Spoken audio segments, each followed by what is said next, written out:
I can't tell. Are we on? Yes, I haven't I seen see this you. transition yet. Oh, okay. Alright, we're on. Alright, well, hello everyone. I am DaMidget2000, or you can call me Ryan. It says Jimmy Boy on the text. I will just make Sten aware of that. Oh, there we go. So I've got a couple cool people here with me today. So I've got one of my best mates, Ninten. You guys might know him, one of the best Hello. Kingdom Hearts 2 speedrunners in the world. And we've got the wonderful Crunchy Kimochi on host as well. Good morning. So we're just about ready to start then. So you can see I am playing critical mode today. We'll explain what that entails as we go. Time will begin just basically on my go. I'm gonna count down now. 3, 2, 1, go. Alright. Alright, so Nintendo, do you want to start explaining a bit what critical mode's about? Like the difficulty settings? So this game has 4 difficulties. Critical mode is the hardest difficulty, and it basically halves your HP, gives you less MP, you get 25% less EXP, but you start with a lot of abilities at the beginning of the game. So Midget's gonna have a lot more tools at his disposal, but he's going to die really fast.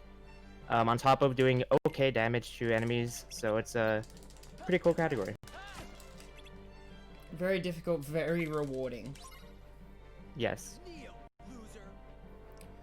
Alright, so right here we're fighting Cypher. Do you want to explain how we're setting up the RNG here, Nintendo? Yeah, so you need to start the game from tile screen, and basically the RNG is the same every time, so everything up to the second dusk right here is pretty much manipulated. You need to do a specific combo, and every attack that the enemies do influences RNG. So you need to do everything in a very specific manner so that the RNG is the exact same and it's pretty fast. There are some spots in the game where dying will progress. So right there I just did a death abuse. Obviously because we're on critical mode, it's a lot faster to die. So sometimes we just pick that option. Yes. So this is the tutorial section of the game. We're playing as Roxas. He basically has the moveset of Sora from Kingdom Hearts 1. And the game is just teaching you basic mechanics about fighting whilst trying to weave in some sort of plot. Who knows what that's about? I'm not even going to try explain the plot, so if you guys know it, you know it. If you don't, we'll just enjoy a cool action game. I've played the game and I don't even know the plot yet.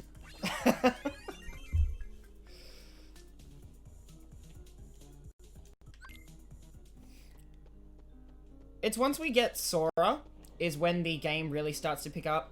This section is really just a bunch of mini games and a couple of small mob and boss fights. Yeah, so if you played this game as a kid, you might have thought that you had to grab a certain amount of money because the Hainer and whatever tell you to pick up a certain amount of money for a trip or 2,000. something. Yeah, but you actually only need to do one job, and then you can talk to Hainer and you can progress the story. Your friends just give you the rest. Because they're cool.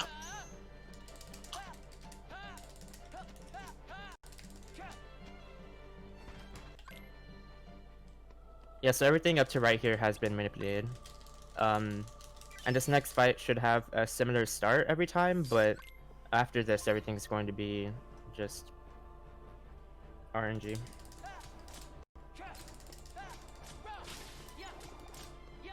So for these dusks, you want to not use your finisher right off the bat, so you can see that he's doing like 2 hits and then 1 hit and then a full combo. That's because the finisher knocks everything away really far. So you don't want them to move far away, then you have to spend time walking towards them and then comboing again. So you hold off on the finisher until it's the last hit of the combo that will kill them. So right there I just put on a bunch of abilities, the bonus abilities Nintendo mentioned that critical mode gives you. It includes draw, MP Hastera, Finishing Plus, what else was there? Error Recovery, which is yeah, unfortunate. and then yeah, Should be something about like it. that. I don't. Yeah. Alright, so this is So the now first boss. Twilight Dawn. I'll let you explain it. Okay, so this fight is actually really difficult for a lot of newer runners. It's a you die really quickly to like at this point in the game because we don't have like anything, and look at our HP, it's really small at the moment. So if you get hit like 3 times, you're probably dead. Right here in the beginning, there's just a bunch of RCs, is what we call them, reaction commands. So the beginning is always the same. It's like an auto-scroller, but afterwards, Twilight Dawn is only vulnerable on his head. So we're going to be comboing in a certain position so that we can avoid these vines that he's going to bring out, which I can say more about it when we get there. There's gonna be creepers spawn in this fight as well. The first time you fight him, they always spawn in the same place. Someone in chat has just asked, why do you choose shield? We can explain that That's a good after this question. fight. Alright, so Midget was looking to get 4 combos there, which he did. It's actually pretty difficult to combo as Roxas because you have to like time all of your attack inputs because he has like rocks in his pants or something. He flies really. He has weird physics. So right here, Midget is doing 2 combos and then doing DRC for the vines. That was a really good fight right there. He was able to push away the creepers with his finishers and not get hit by the vines by doing DRCs at the right time. Really good fight. Alright, so do you wanna tell everyone why do we pick the shield in critical mode? Yes, so the sword, staff, and shield all influence your ability route for the game. They actually don't influence your stats at all. And the reason that we pick shield is because we get certain abilities later in the game. The most important one is once more, which we can talk about when we get there, but without that, this whole run would be way scarier and just have too much risk involved. So shield is just the most optimal route to take. And so right here, so he did a bunch of air combos on Hainer. That was a really fast fight. The air combos there are really hard to time because Hainer is such a small model. So I'm surprised that went as well as it did. That was really good. Yeah, not so an easy basically, fight. what we're trying to do here is grab all the orbs from the struggle opponents, so that the fight just ends instantly. If you get 200 orbs, then the fight ends rather than waiting for the time limit to run out. So right here we knock out Vivi and grab all the orbs. The draw ability is really coming in handy in those struggle fights, thanks to critical mode. Yep, and so we have another Dusk fight right here. Pretty similar to the first one, except we do a lot more reversals. We want to be getting as many 2-for-1s as possible with our hits, so the more Dusks we hit with a single swing, the quicker it'll all be. Yep, and now we have Axel. So at the beginning we're going to jump to the right and do a finisher, which staggers him out of his attack animation. And after a third combo, he will do an attack, and we know when he does that attack because of his revenge value, which we can talk about more later. And so he guarded it and did 3 more combos, and that ends the fight. Alright. All going pretty good so far. Yeah, this is really good. So this this fight fight you I don't want to have to lose win. to. Yeah, so Yeah. Nintendo and I are on the same track here. This fight, you don't have to win it. It's another one you can just lose to progress the game. And we actually want to lose for 2 reasons. 1, it is faster. And 2, the item we get from finishing the fight changes. You get a strength item if you lose. You get a defense item if you win. Now, we obviously want more strength. We always want more strength so we deal more damage to go faster. That's also why at the start of the game, we picked a struggle bat that gave us +1 strength. Because stat points really matter in this game. I did a little menu there. Just equipped the medal, that strength item. Set my potions to auto refill so I don't have to reset them every time. And I also turned off summon animations. Because whenever you summon, if you keep it on the default setting, there's a chance that it'll play an animation, which is quite long and you can't skip it unless you turn them off, so we don't want to see that. It'll waste time. Yep, and so right there he just did ball wall, which the balls come out at a set pattern, so if you know the pattern you can just walk up to the wall and do the RC really easy. This is random here. Yeah.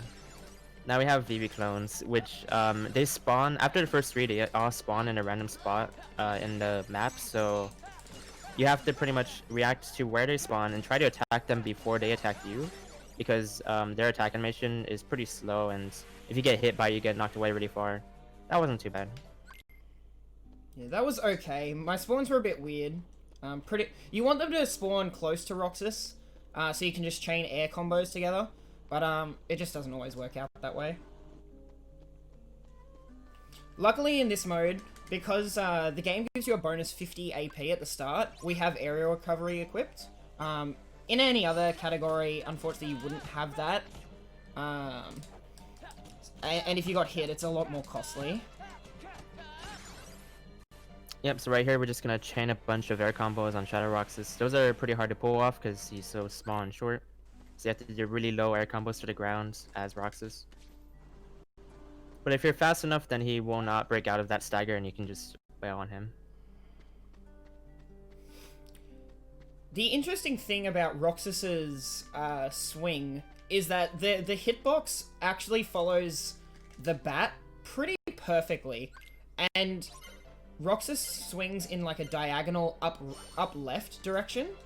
So if you are too high in the air, the bat will simply just go over the enemy's head. So yeah, height is very important.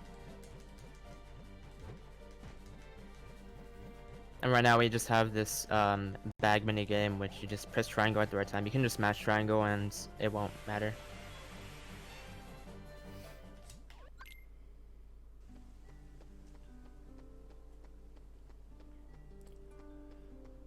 So real quick, I want to also address the fact we are playing on the PS4. There are multiple versions of this game.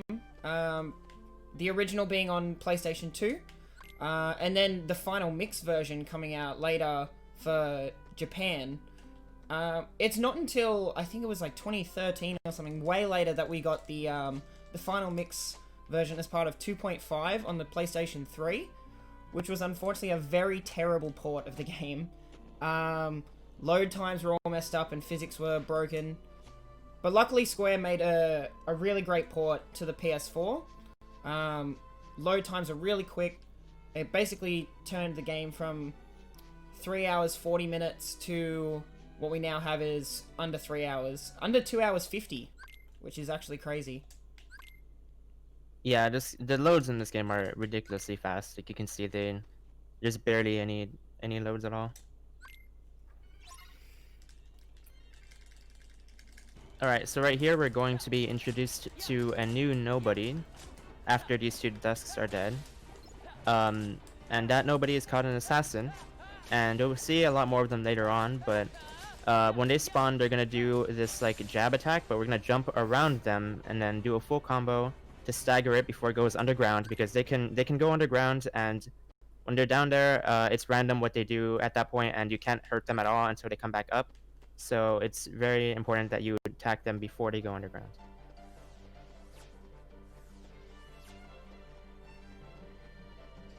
Now we're just walking over to the mansion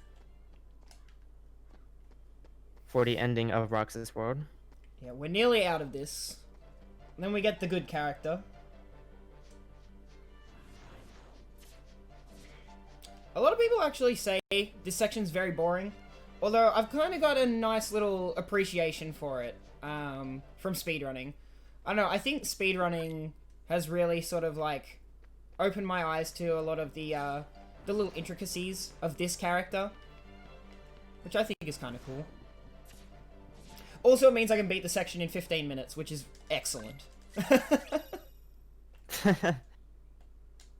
Yeah, there's actually a lot of optimizations done in this world, even though it seems like it's fairly simple in a lot of ways.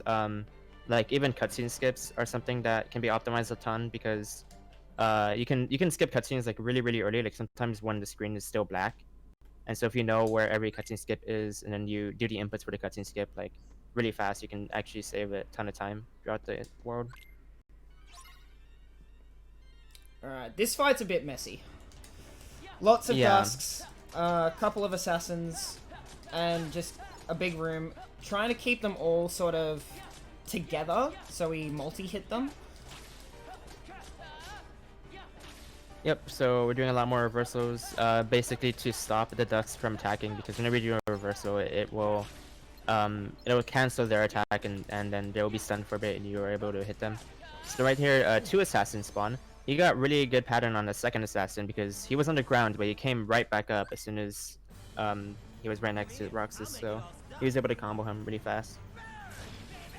And now we have Axo 2. So now Roxas has 2 Keyblades. You're pretty much a different character at this point. You have different combos and everything. So he's going to be doing a few hits into a full combo and trying to knock Axo into the wall, and then doing the reaction command right here, which does a ton of damage, look at that HP. And then 1 full air combo, and that's it. Oh, that's the ability we forgot to mention. Reaction boost. Oh yeah. That's the reason why that did a ton of damage, is because critical mode also gives us reaction boost. So any damage dealt by a reaction command is increased by 20%, which makes a massive difference.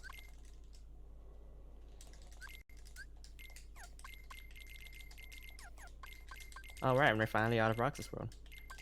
So now we're doing a menu right here to change the customization of both Donald and Goofy. In this game, you can change the pretty much the AI of your party members, and we're gonna be doing that for most of the game because it's actually really important that they do exactly what we want them to, because they can mess up a lot of fights or help a lot in certain situations. That was actually a really fast Roxas section. It was like a 33. Nice. That is good. Alright, so another Death Abuse. This fight is very long, and we don't need the experience that it would normally afford. Yeah, so this fight actually has 3 methods of ending it. It'll either end in a minute and a half, or if you do 100 hits, or if you die. So we're choosing the death option because that's the fastest.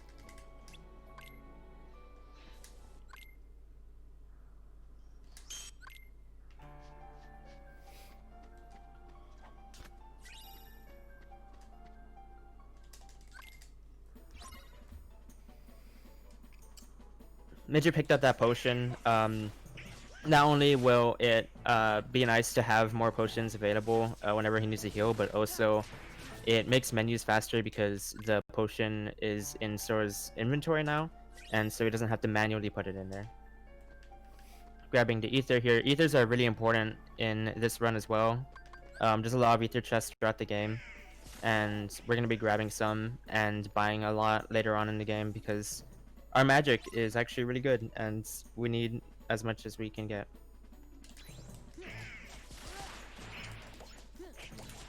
So now for this fight, we're going to be doing a lot of air combos on these shadows. They die really quickly, but they can go underground, and when they go underground, they'll be in there for pretty much a random amount of time, and sometimes they'll come back up and then go right back down and only be up for like a frame, so you won't be able to do any damage on them, and so they're a really troll enemy in the speedrun.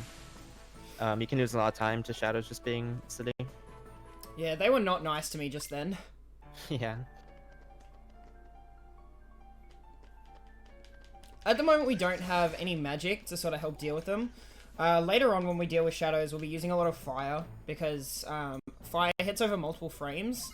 But you'll see that when we get to it.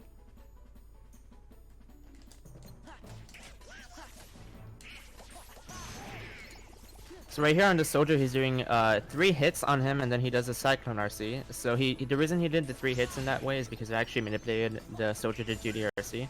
And right here, he got another one, and he got 3 soldiers in 1 RC. That's the most optimal Cyclone you can get there. That was a really good play. I actually had to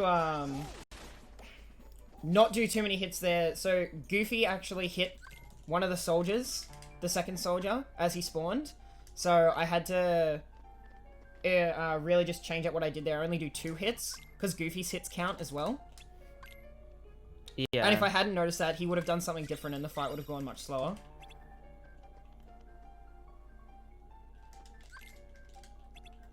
Alright, so now we've changed clothes. That's important. Nice.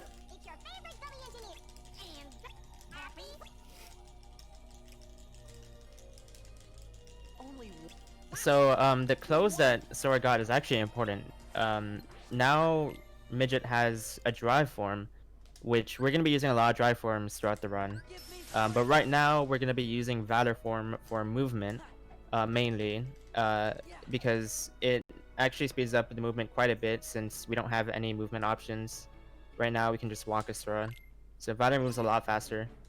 And this fight also goes a lot better with Valor form.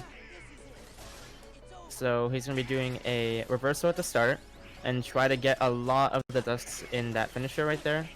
As you can see, the second finisher in Valor form was like a vortex attack that moves upwards, and that just like does a ton of damage. So he wants to hit as many of dusks as he can with that. And we saw a samurai spawn right there, but he killed it really quickly. We'll see more of them in the upcoming fight, but those enemies can be pretty scary. Yeah.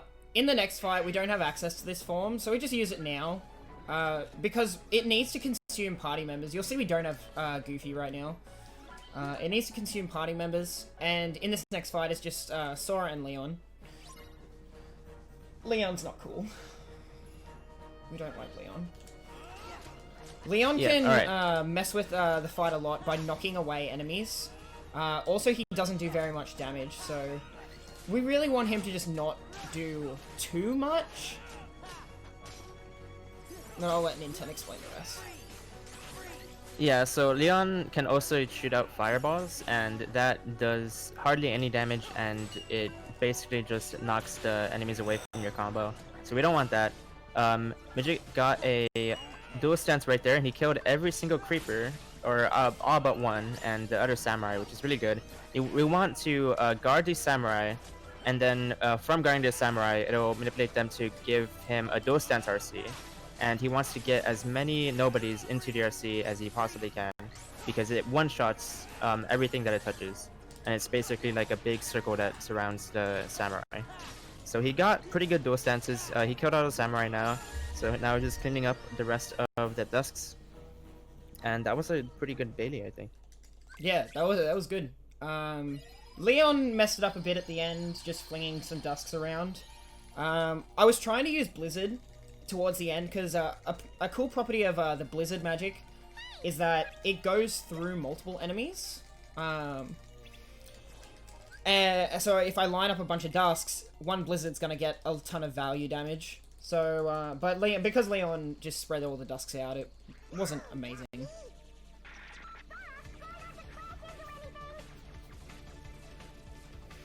But yeah, now we're in a gummy mission. So we have a bunch of these. Before we go to each Disney World, we do a gummy mission. These are auto-scrollers. We can't speed these up in any way. They're pretty much just time to chill out, have a break. Unfortunately, you can't really get up and do much during most of them, otherwise you will die. But we don't need to hit a certain amount of points or anything like that. We just have to wait it out.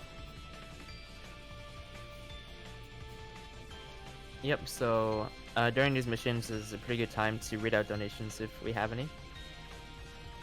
Alright, we have $21.83 from Sten that just says GK PogChamp.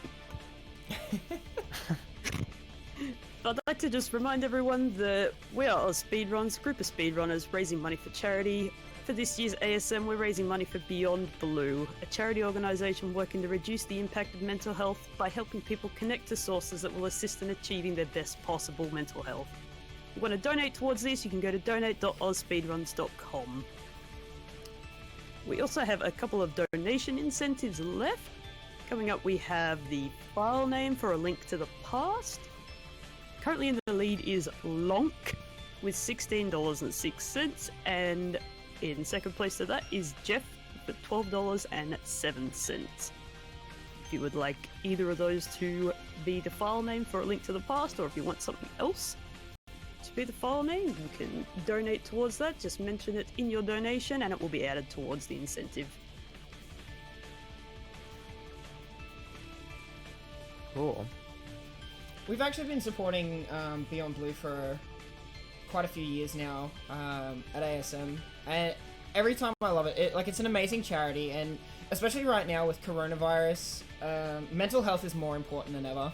Being stuck at home a lot, not being able to do a lot of the normal things we can do. So, guys, anything that you guys can do to help out is greatly appreciated and so important. Me personally, I'm going to be putting in $20 for every death I get in this run. Hopefully that's not too many, but but yeah, that's going to be my contribution. And also, we are currently at the largest number we have ever raised at an ASM. So I want to see how far we can push that, and I want to issue a challenge to you guys. I want to see if we can hit 10k, by the end of this run. So guys, please. Do it for Beyond Blue, for anyone you know struggling with mental health. Let's hit 10k. Alright, so right here we have a new party member, which is Ping. We're taking off all of her items because she came with 2 potions and 1 ether. And like I said before, ethers are really good. And right here, Midget will be buying a fire bingle from this Moogle shop.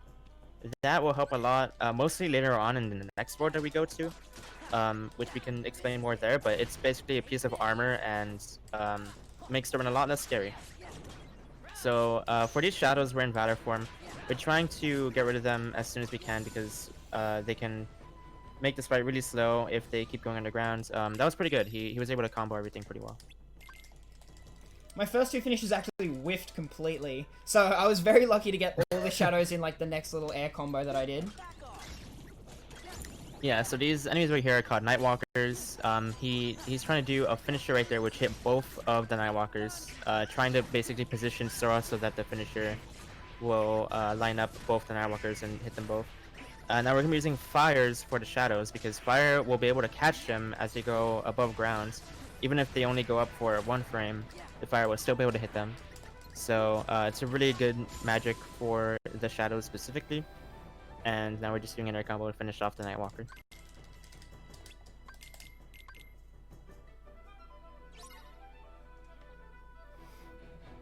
Alright, so you might have noticed I actually swapped my party members mid-fight. I changed to Donald, just because Donald's Thunder does a ton of damage at this point in the game. Later on it'll be pretty insignificant, but at this point in the game, it's crazy, and the more Thunders he does, just the faster in general all this will go. Yeah, Donald's Thunder definitely helped out a lot earlier on too, in the tower. His Thunder is actually really good for early game, which is why we were doing the party member customize earlier in the run. So that enemy right there is called an Assault Rider. They can kill you really quickly if you don't get rid of them fast enough, and you don't know how to combo them. So we do specific combos to stagger him and keep him staggered so that he's not able to retaliate the whole time. But if you don't combo him correctly, you can get 2-shot. So they're a really scary enemy in this world. So on this mission, we're just getting rid of a bunch of shadows. They always spawn in the same, relatively the same area. So if we know where they are, we can get to them really quickly and use fires to bring them out. We can blow up the tents to also hit them if they're surrounding a tent. And now there's just 3 more Nightwalkers. He's going to be using Valor form right here because we'll be using it in the next few fights. And it also makes the rest of this mission really fast.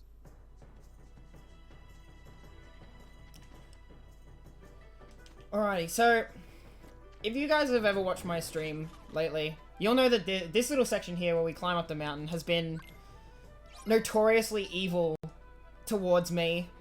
It's a very scary part of the mission because we actually, to go fast, we skip a lot of the enemies, and sometimes they can come and just bite you in the butt. So right here, I'm just ignoring these guys, and they can do like this dive attack, which does about 3/4 of my health. And there's a lot of them around that move, but we got through it. Okay, sweet. That particular segment has been very scary for me lately. Sometimes it feels random, but I'm pretty sure it's not. Yeah, so pretty much if you get hit when you're trying to do DRC for the wall, it can be really scary because trying to do DRC again, you might die. Yeah, you might have to like kill all the heartless around, and it's just not a fun time if it gets messed up. So right here we're killing this assault rider first. It's pretty important that we get him out of the way. And now we're in a corner, and we're trying to get all of these shadows to kind of bundle up in this corner so that we can hit as many of them as we can with the fire. After the first wave is gone, there's like a second wave that appears. He's moving away to cure it, to use a potion right here, because you can get comboed really quickly and actually die to... Alright, yeah, and now there's 2 assault riders right here. We just isolate one, get rid of him, dodge a second one, and take care of them. That was so scary. Yeah, so sometimes your the shadows will come up underground right as your fire is finishing, and they won't get hit by it. And if they decide to use an attack immediately in that moment, they will actually catch you before your next fire goes off. So it can be really scary if that happens, because then you can just get chained and just killed really quickly. It only takes 3 shots because we're on critical mode, and everything's doing double damage. Yep, so now we have a timed fight. We can't do anything to speed this fight up, so Midget will be trying to get as much EXP as he can. We want to hit a certain amount of EXP to level 10 here, because level 10 is super important for Shan Yu. There aren't a whole lot of spots in the game where your level matters, but right now is one of them. So level 10 is a strength increase, and that just makes a big difference for Shan Yu. It can save a lot of time there. So we want to get he's looking for I believe like 128 EXP to level 10 in this fight. Any more than that can be okay. Because there are enemies in the Shan Yu fight which you can use to level up as well. I actually got really good XP there. Yeah. Really good XP. So I'm 84 to the next level, and that will actually save me time later on, because there are a few different sections where you need to get to a certain amount of experience. Mm-hmm.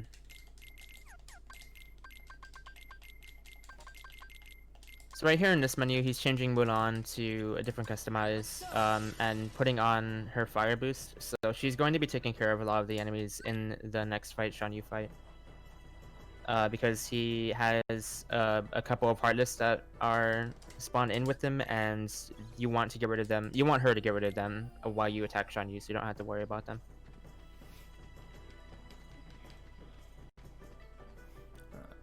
So here going to Shan Yu, just a couple cool movement techs. First one was save warping. Because of the loads in this game, it's actually faster to go to the world map and spawn in at a different location. The other thing we did was I just used a slide dash to move towards that enemy.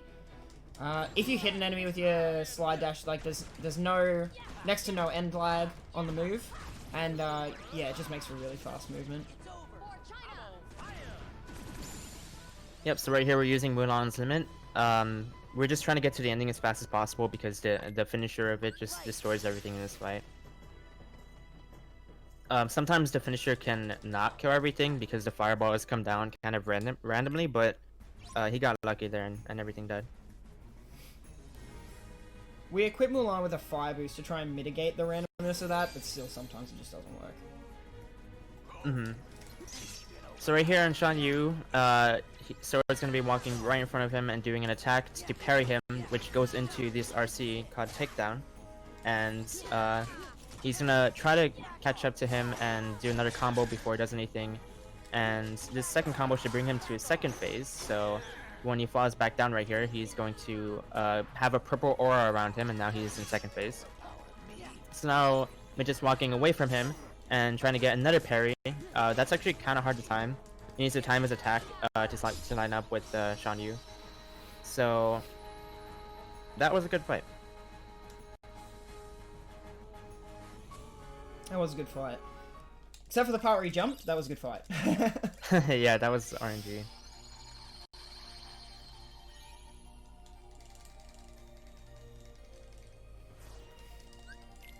Alright, so we're coming up on another gummy mission here.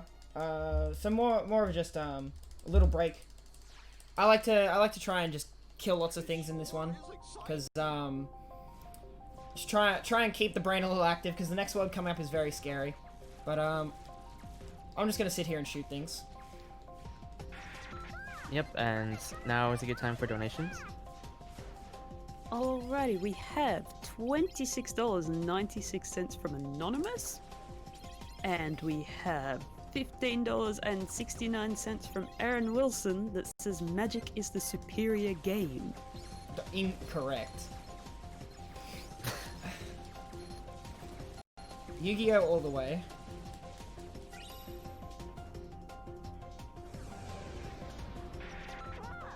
Alright, so this gummy mission, I will say that this gummy mission is actually probably the scariest one. See these cannons on this ship? They actually do, like, I want to say like an eighth of your health, and you can just get chained by them.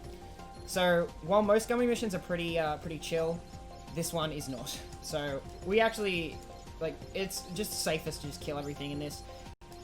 And the difficulty of the game actually doesn't matter in gummy missions. Gummy missions are always the same difficulty, whether you're on beginner or critical mode. So even on beginner, this gummy mission, very scary. Do not take a bathroom break during this gummy mission.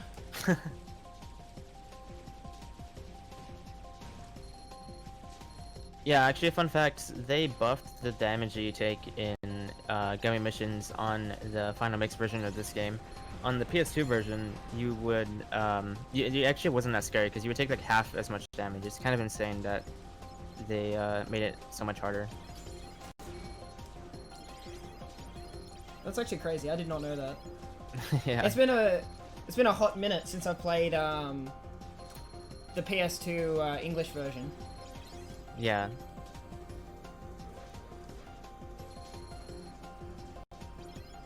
So yeah, if a lot of you guys are watching and getting nostalgia vibes, you'll probably notice a lot of differences between the game you played as a kid on PS2 and what we're playing now. Color palette changes, different abilities, maybe some damage scaling if you're really taking notice.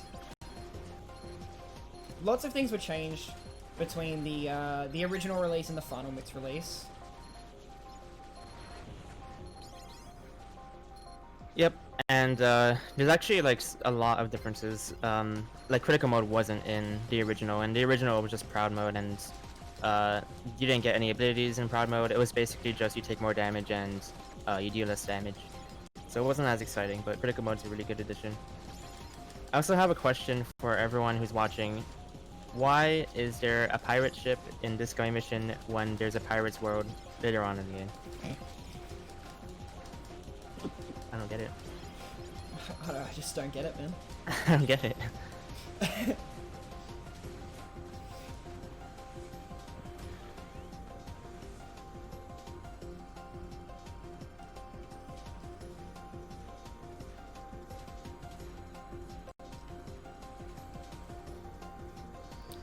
I guess one thing to notice from these gummy missions is, in a lot of them, I won't shoot stuff, because if you get higher points, you get more rewards at the end. Like, see where that gummy ship blueprint popped up there? In other gummy missions, if I got a certain amount of points, extra blueprints would pop up, and that takes like an extra 5 seconds for every blueprint that pops up. But in that mission, it doesn't matter, so I just shoot things. I like to kill the pirate ship. Yep. So, Alright. we're entering Olympus Coliseum. This world is actually pretty difficult. I would say it's like the hardest early game world in this game. Definitely. For critical mode, yeah. So we're coming up on one of the hardest fights in the whole speedrun, actually. Which is why he bought the Fire Bengal, for the most part, in LOD, in Lad Dragons. But right here we can't use dry forms because we're in the underworld, and I kind of forgot the reasoning behind it.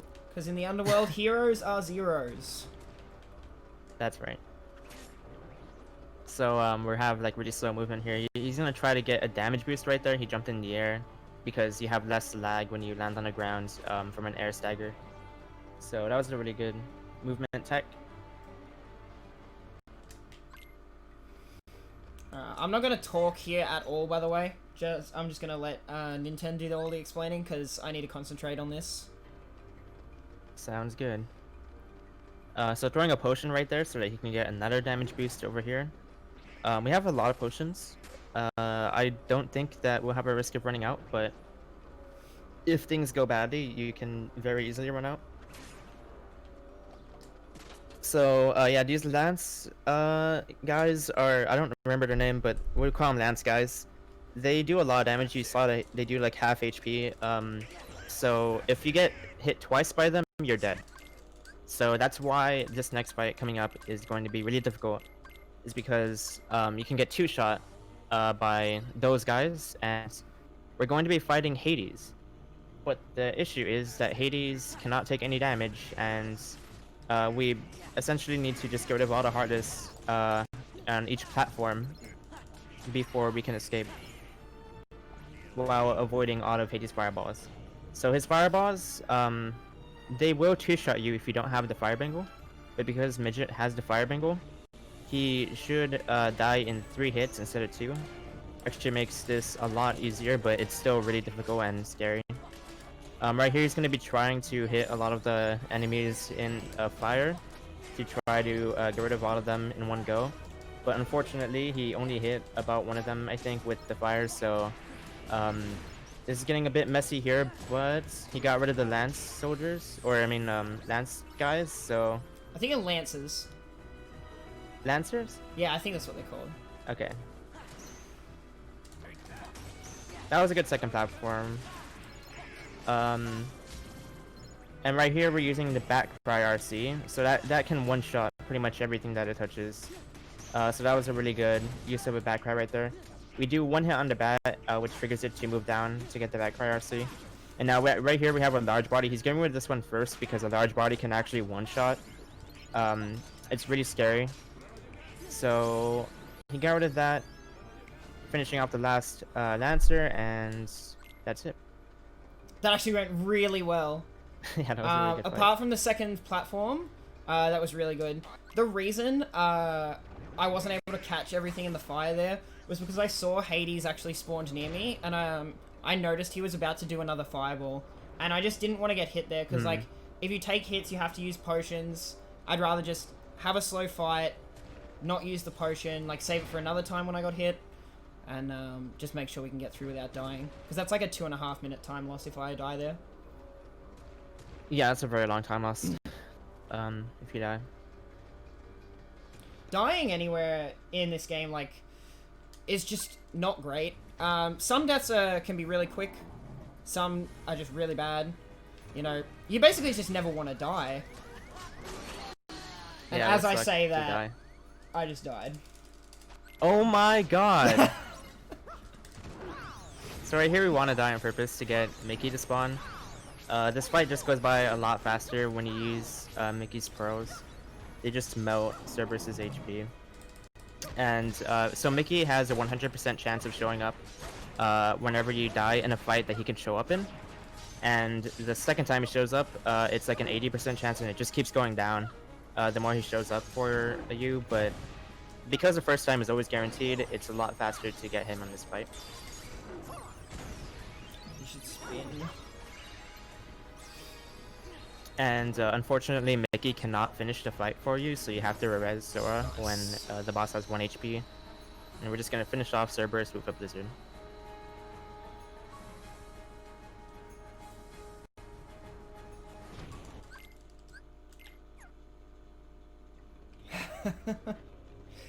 I want to point out, my mate T25 Tunes in the chat is trying to make me play a certain Yu-Gi-Oh deck at Yu-Gi-Oh Locals today. Mate, if you get to 10k, I'll play it. Why not? Shout out to T25 Tunes, excellent music. Alright, so Valor form just for some movement here, and just going into a little mini game called Urns, where we just have to break some urns. Yep, and here's another mini game where the draws that we get in critical mode are really useful.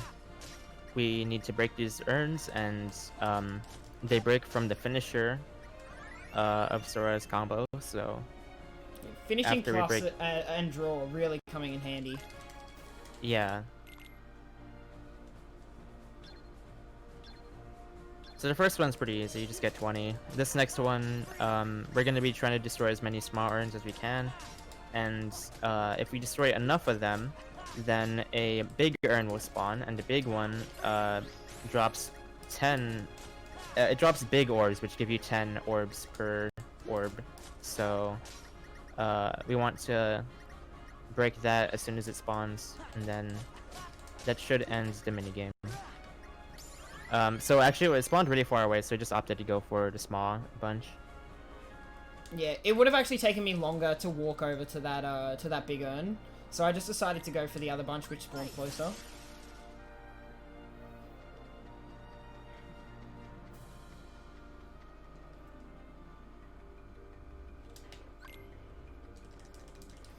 This chest is very important. Power boost gives us +1 strength. Yep, so I believe this is the only power boost that we grab in the game, yeah. There's just one chilling right there.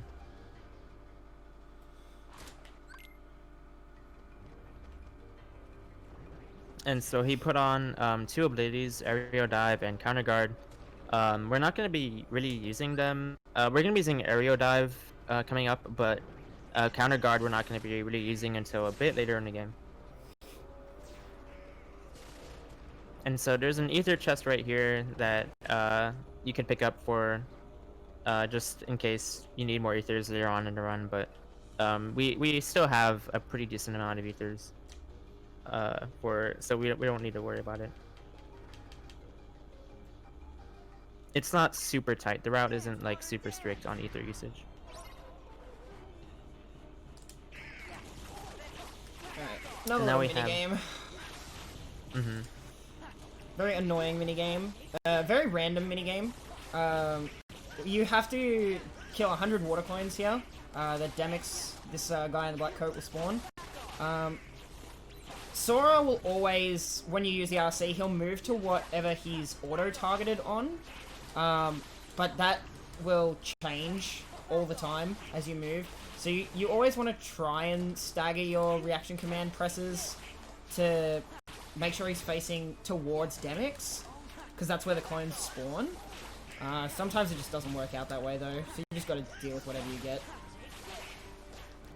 That one was actually really bad. I usually average about 43 seconds left on the timer. That was 34.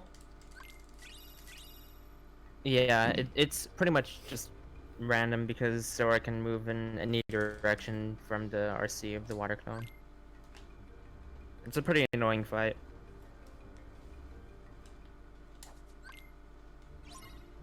So coming up right here we have Pete, and before we actually fight Pete himself, we have to go through this timed section. So right here we're just going to try to kill as many Heartless as we can. We can damage Pete in this fight, but his HP will just go back to full in the next one, and it's impossible to kill him here. But Pete is actually pretty scary because those like balls that he's throwing and like marbles that he throws out, they do a lot of damage. They can, I believe, 2-shot. So thanks God. Oh no. It's alright, we have potions. Yep. So throwing out blizzards here to get rid of the soldiers is actually pretty good too, because you don't have to get near Pete.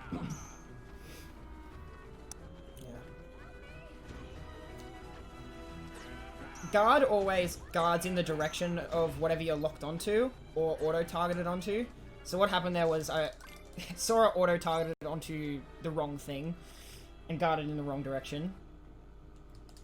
Mm-hmm. Okay, so right here we have two ghosts, and those things are also very scary because they shoot out like purple fireballs, and those will also two-shot you. So you don't want to get hit by any of them. And if you lose your combo on P and he breaks out of stagger, then he does that little pinball RC thing, and that's really slow because you have to sit through the animation of the RC, and he's invincible during it, so it kind of sucks. That boulder, dude. That boulder came for me. That's another thing. The boulders can knock you out of your combo. So right there we put on Trinity Limit, and we're going to be using it a ton right here in this fight. So Trinity Limit is a limit that uses both Donald and Goofy. The way it works is that these hits of Trinity Limit don't do any damage, but the finisher does damage, and the hits that you do during the limit will add more hits into the finisher. So you want to get as many hits as you can so that the finisher does maximum damage. So right here we're doing the Urninator RC so that we can stun the 3 heads and get rid of them before he spawns more. If you try to defeat them without doing the RC, then he will keep spawning them infinitely. So as we're doing this, we're waiting for our MP to come back as well, so that we can use Trinity Limit again after Hydra comes back. And thankfully we have MP haste, so we don't have to use any ethers.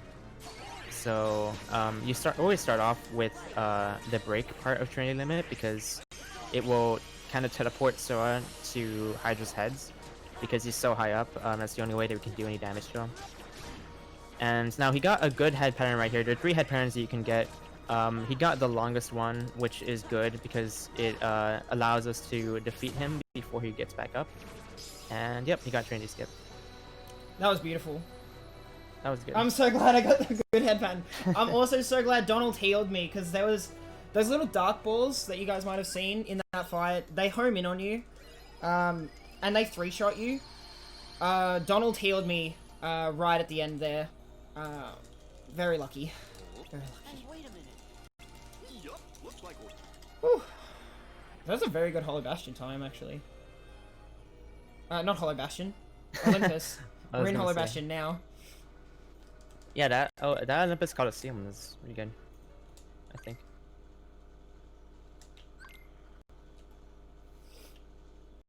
So right here, we're entering 100 Acre Wood. We don't need to come back here ever again. This is a completely optional world. There are other optional worlds too, but in this one you just have to talk to Pooh real fast. We can death abuse in this fight right here to the soldier.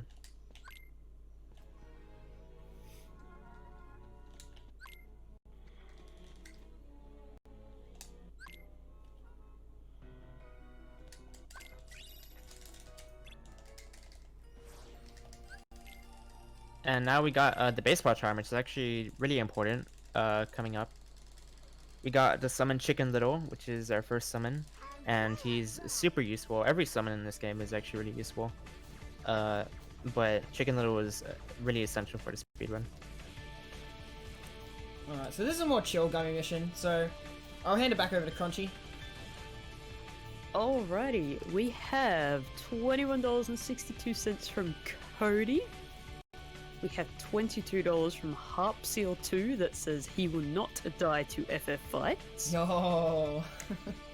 $53.65 from Jackson saying love what you're doing, hope this helps Ryan play Cubics. And $54.06 from C1 that says C1 here, and that actually puts us over $9,500. Wow. Oh, wow. That's crazy, guys. See, look at that. That's already like $200 made in like one world. So you guys are doing an excellent job. Keep it up.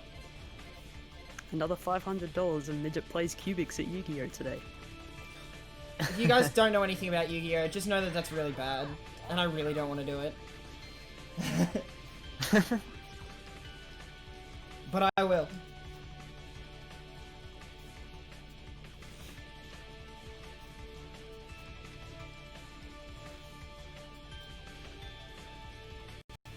Just a quick reminder, you're watching ASM, speedrun marathon run by Oz Speedruns to raise money for charity.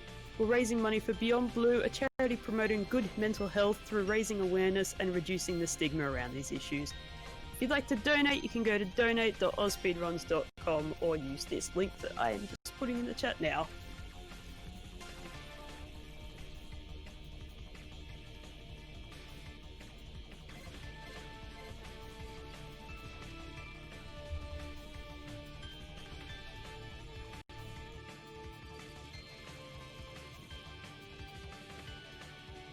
So we still got about 2/3 of the run left. I think we can definitely make the push for 10k. I believe in all of you.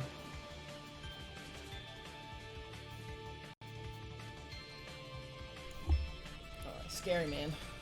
Lots of missiles, lots of damage. This is the only worrying part of this mission, but we can just break his legs and not care. I've always thought that this guy looks like Kurt Ziza from KH1. You know what? He actually does. Maybe this is the nobody of Kurt Ziza. Oh my god! This is a nobody. That's crazy.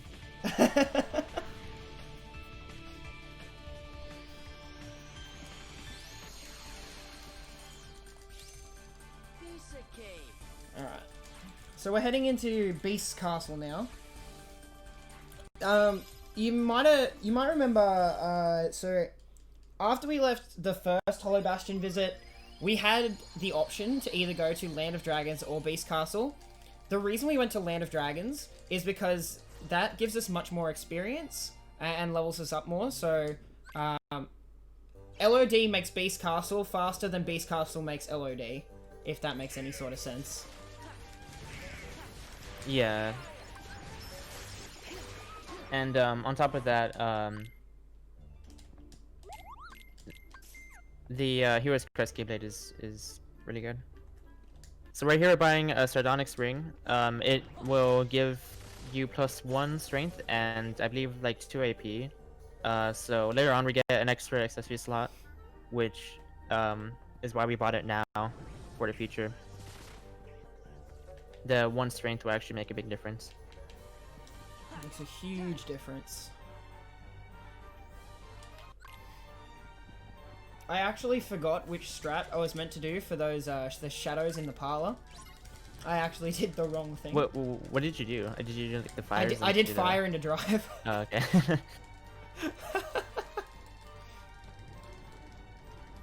So that Shadows fight ends after a certain amount of hits, and you can do Trinity Limit because it deals a lot of hits and it will end the fight guaranteed. But you can also do fires because those also give a lot of hits. So both strats are like, they're both good in the speedrun. I think Trinity Limit is a tiny bit more consistent and optimal. Yeah, mainly because I have Donald still on party attack. Right.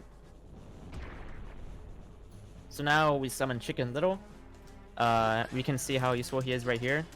He has basically 3 attacks. He has the Whistle, the Baseball, and the Firecrackers. So right there he did Firecrackers, and they do a lot of damage, and they can help out a ton when dealing damage. And then the Whistle is really good for crowd control. It brings everything in, they're all stunned.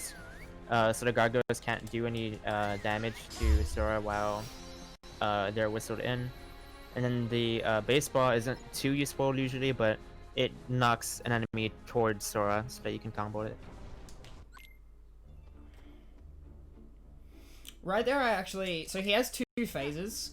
I actually skipped all his attacks in the second phase because I focused down on the door pretty much immediately from the moment he goes in. And if you can get those swings in early, you can actually break him before he starts using any sort of moves. Makes the fight really fast because the moves pretty much prevent you from attacking him because you'll just get hit if you try. So that was really good.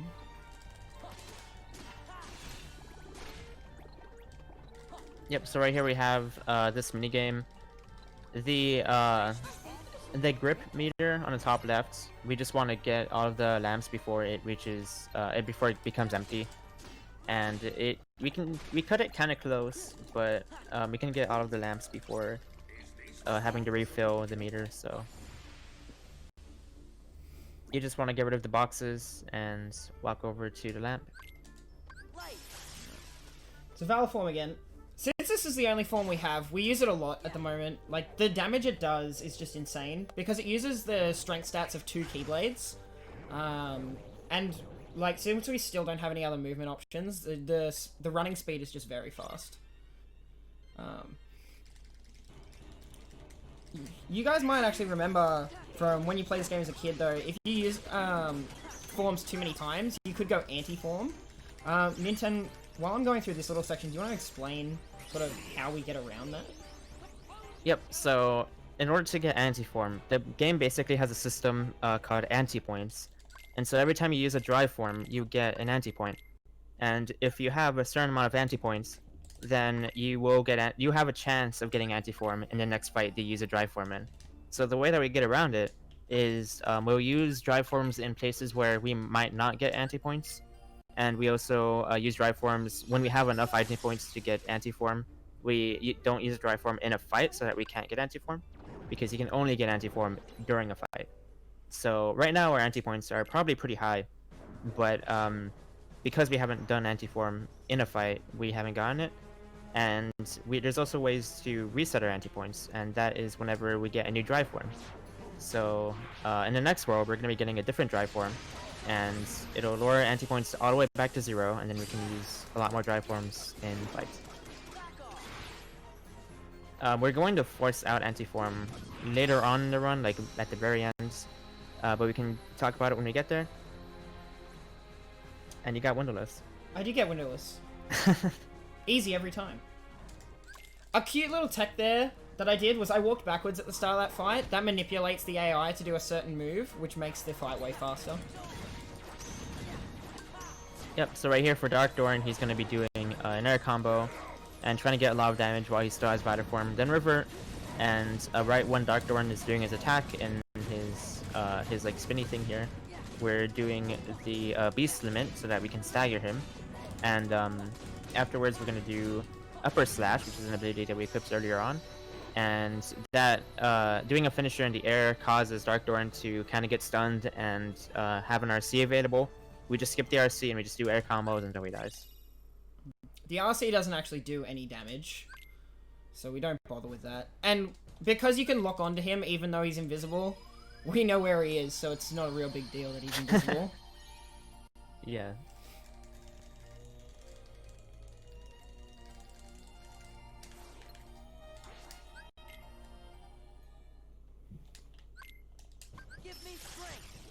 Alright, so no gummy mission for this world, which is nice. We get a bit more of a extended gameplay session. Although I'm personally not a fan of this world.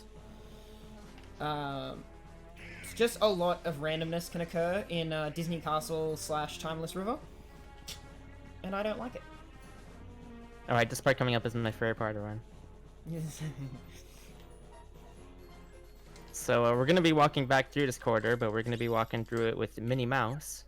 Yeah, guys, if you got it in the chat, if you're in the chat, 3 words, type it, push that mouse. Alright, so we're going to be calling Minnie over to the wall here. DDRC to knock the hardest away. And now... Oh, no. She's got off the wall. Push that mouse. Push... Oh, God. Okay, hang on. Okay, hang on. There we go. Okay, we're going to push that mouse. Push that mouse. Push... Wait. So mean. She's being so mean. Push the mouse. that mouse. Okay, hang on. Push that mouse. Push... Alright, we did it. Good job, everyone. So you are able to push her the entire way, but whenever she attacks, her hitbox comes away from the wall, which makes it very difficult. Oh, I didn't even see my experience. Oh yeah, I didn't even see it. It's fine. How much do we need, Nintendo? The exact number. 526. Yes. We need 526 experience to the next level. You can see I'm currently 587. So about 2 more kills should get us over the threshold. So my experience is actually really good. Yeah, it is. I believe we're trying to hit level 14. I think. Yeah, 14 by the end of Windows. Yeah, and that has another strength increase. So this is a really good spot to just kill all the bow towers on your way to escorting Mickey, or Minnie, I mean. Fun facts, on the original version of this game on the PS2, DRC actually just killed every bow tower. Like, when you finish the minigame, every single bow tower dies, so you just like get a ton of EXP, it's like crazy. But yeah, that's good EXP right there. Alright, and that got us that extra accessory slot too, so in a minute here I'll put on that Sardonyx ring, so I can have a good strength number.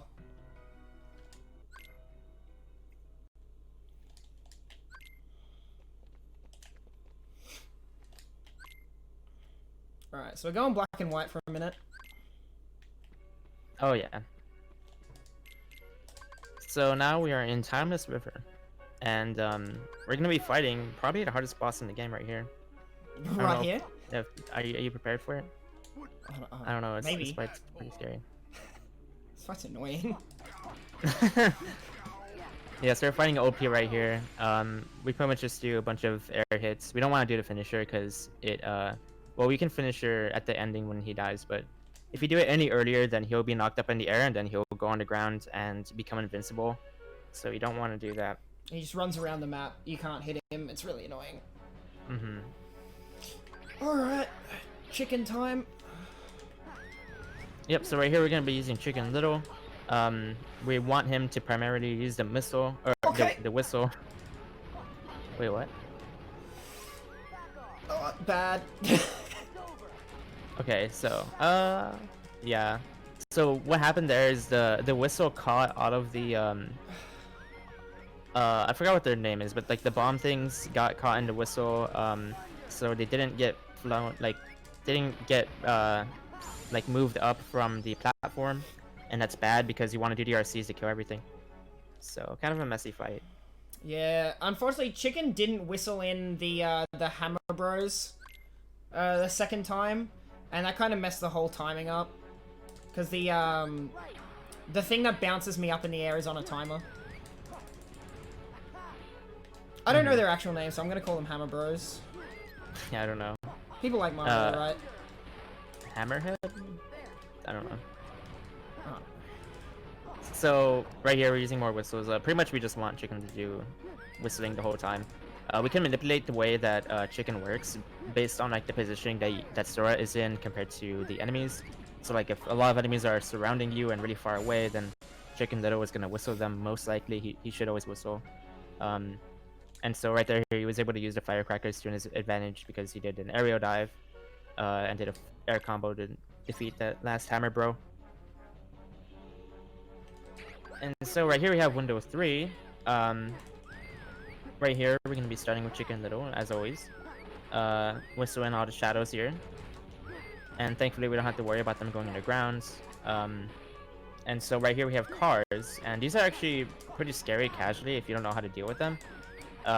We can handle them pretty easily with Chicken Little, so that they never have to go through their DM, which is Desperation Move. We can talk more about it later on when it's more important, but basically they have this attack that makes it really hard to hit them, and where they just kind of drive around the field. But because Chicken keeps them stunned the whole time, we're able to get rid of them fairly easily. Yeah, luckily that's the only time in the any % speedrun where we see those cars, because they are, I think, the scariest enemies in the game.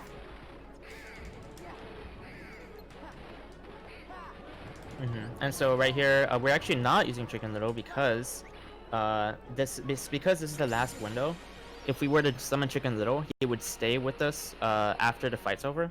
And so if you noticed after all the other fights, he wasn't out in the field, and that was because our party members were walking around on the Cornerstone Hill. And so whenever that happens and you have a drive out or a summon out, then you get all your drive back and they disappear. So we use that to our advantage to always get our drive back. It gets refilled to max instead of having to refill it constantly. So right here we have Boat Pete. After the first few RCs, you just want to grab onto the hook and do air combos onto the box. We want to get 2-cycle, but it's complete RNG. Whenever you have to hang on to the hook and get moved away. So we got really good luck right there. Very good luck. You almost got like 1 cycle. Yeah, I know.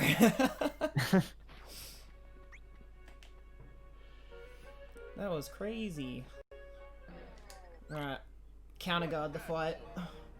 Oh, another thing to mention is that the RC, your damage is actually higher because of Valor Form. That's why we saved a drive there.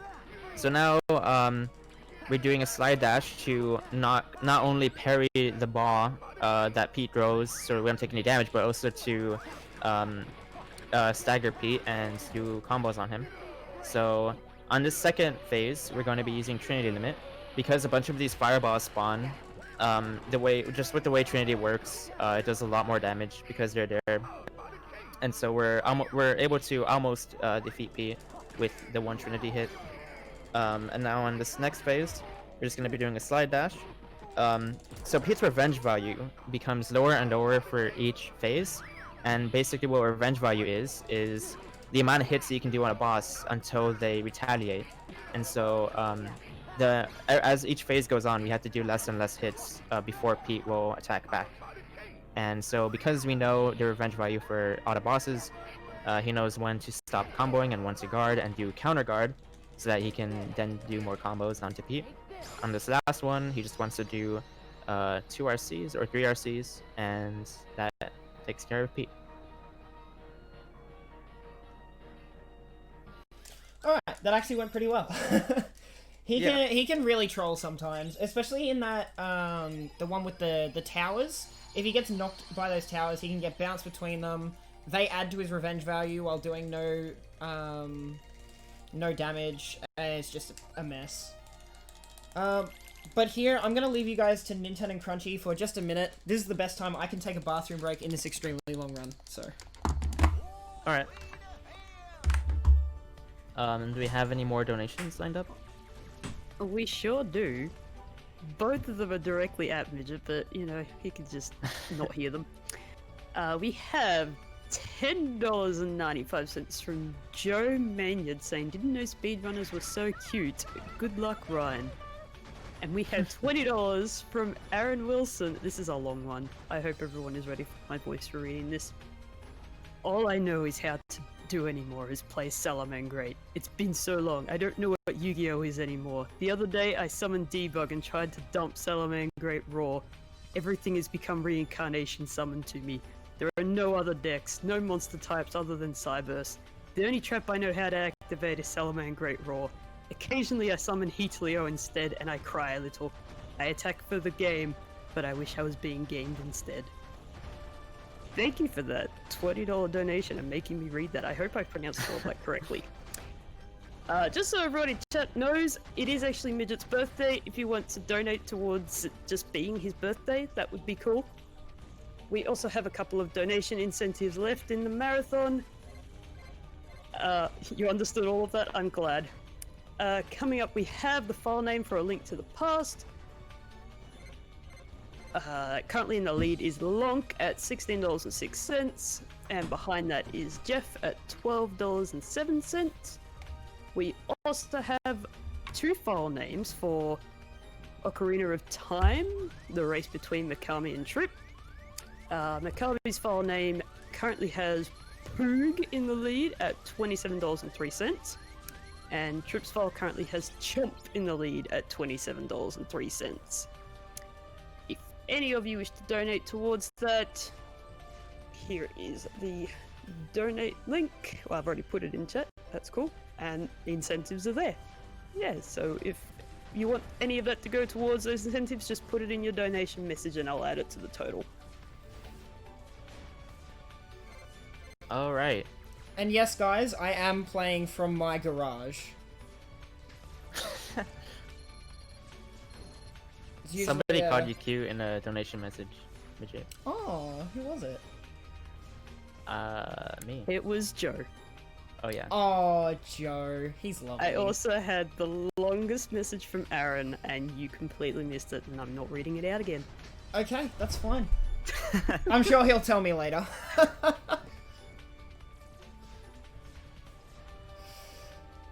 But yes, I am streaming from my garage. That's where my setup is. You know, as we're all streaming from home, you know, this time around for ASM, you know, we're all in different environments, and you know, there's been a lot of effort from the runner management and coordinators to like get all this together. So, big shout outs to them.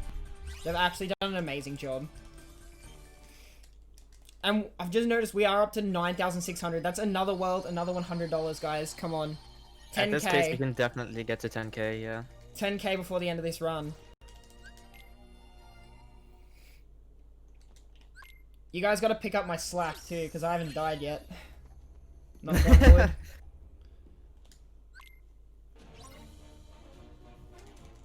Hopefully you didn't just jinx yourself. I probably did. This world Right. always seems to kill me when I don't want it to. Yeah, so right here we're introduced to a new enemy, which is pirates. So these pirates are, they have a gimmick behind them where they become invincible whenever they're in the shade, in the darkness. So we want them to always be in the light and try to draw them out of the darkness whenever we can. And we use Chicken Little a lot here for that reason, and we use a lot of magic because the pirates are weak to magic. They just get completely obliterated with Blizzard.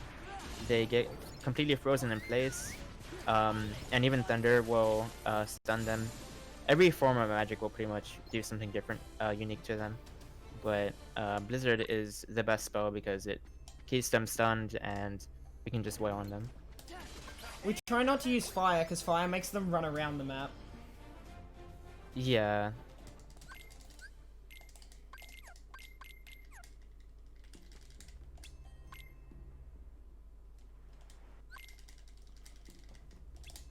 So right there, he actually put Donald to Sora attack, and the reasoning is because Donald's magic can also affect them, and we don't want him to kind of mess with our fights. Like if he does Thunder on them and makes them kind of walk around, it can just like ruin positioning, because we want to like line the pirates up so that our blizzards hit them all at once, like one on one at once.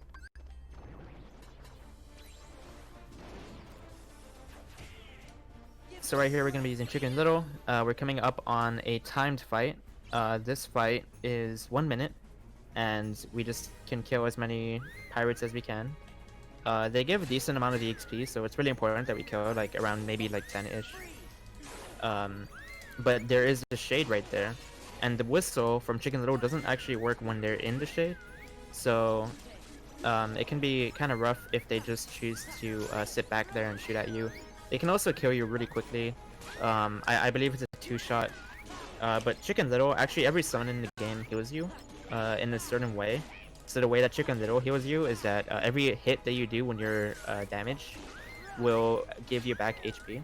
So if you look at the HP right there, he's gonna get healed as he combos the pirates. So it's not too scary, but you can get comboed by these pirates pretty easily. And the axe pirates have an attack that almost kills you in 1 hit. So see right there, he just got touched by that axe and got half his HP taken away. So this fight can be really scary, but yeah, that was whew, that was scary.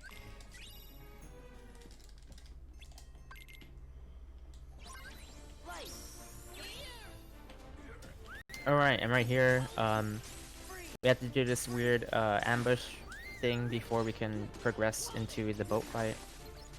So we just summon Chicken Little, and he's gonna stay out. Oh, It's fine. so those bombs are really annoying because they not only do a lot of damage and knock you away, but they also knock the pirates away. So pirates can throw out these bombs and then walk into their own bomb and then get like stunned by it, and then you can't really do anything about it. It can be really annoying. So right here we're doing really specific positioning. and we're also switching our lock-on. You can actually switch your lock-on in this game. It's not like other games that are a lot easier where you can just press like L2. In this game, you have to hold down L2 and then move the right stick in the direction you want to change your lock-on to. So right there, the bomb knocked those pirates around. So now they're immune to Chicken Little's whistle, and they it's really hard to get them in a blizzard at that point. So you want them to not get hit by the bombs. So now he's on the last 4 pirates. These shouldn't be too hard to deal with. Just 2 more right there. Chicken Little behaved pretty well. That was not bad. Yep. Alright, this is an annoying little mini game here. I've got to knock 5 barrels off the ship before they explode. And these air pirates can just like attack randomly and knock me out of... Okay, or that can happen. And knock me out of doing the reaction command. I also get 2-shot by all these guys. So, yeah, gotta be very, very careful. Yeah, so that barrel thing, that hardly ever happens, but it's like a weird thing where you get stuck in the animation because Sora just can't move around for some reason. This fight could be really scary because... Oh no. Okay. Oh my god. I don't know how I didn't get hit at the end there, but we didn't, so we're taking it. Just gonna accept that one, move forward. Yeah, that fight can like really easily lose you like upwards of 30 seconds if you just die. Thank you for the birthday wishes, guys, in chat. I really appreciate that. It is my birthday today. I'm 25. I am old. That's not old. Where is he? There we go. Alright. That Illuminator spawns randomly. Oh, don't get up there. Okay. Thanks, Barbosa. Oh, what? Okay, so Barbosa was trying to climb up there, but he had some issues. Oh no. Okay, yeah, so, okay. Basically what you want to do is catch Barbosa as he spawns and he walks out into the light in Valor form, and then do 2 combos, and when he falls to the ground, you want to Blizzard him, and now we're just going to keep him stunned with Blizzard. So, like, normally with the amount of hits that we're doing, an enemy would retaliate, but because the Blizzard actually lowers Barbosa's revenge value to 0, Midget can just keep wailing on him, Blizzard, and then keep attacking, and he can't do anything. Barbosa can't retaliate at all. As long as I never hit the revenge value, he will never be able to break out. Mm-hmm.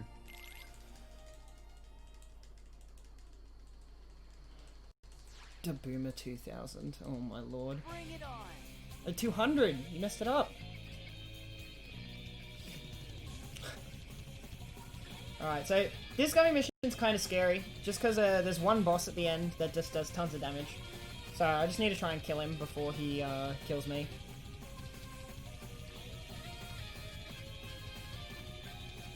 And now would be a great time for donations.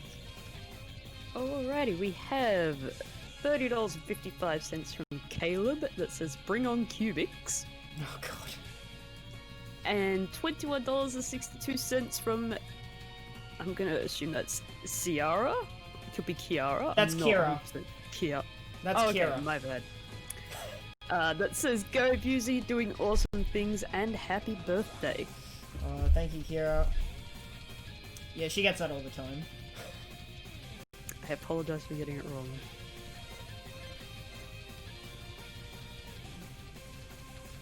Thank you guys so much for the donations.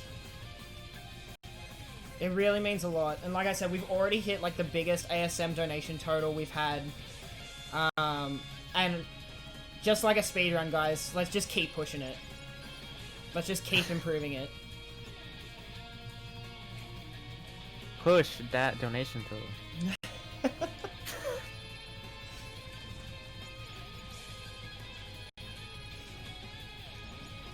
Oh, we got another push segment coming up in this next world.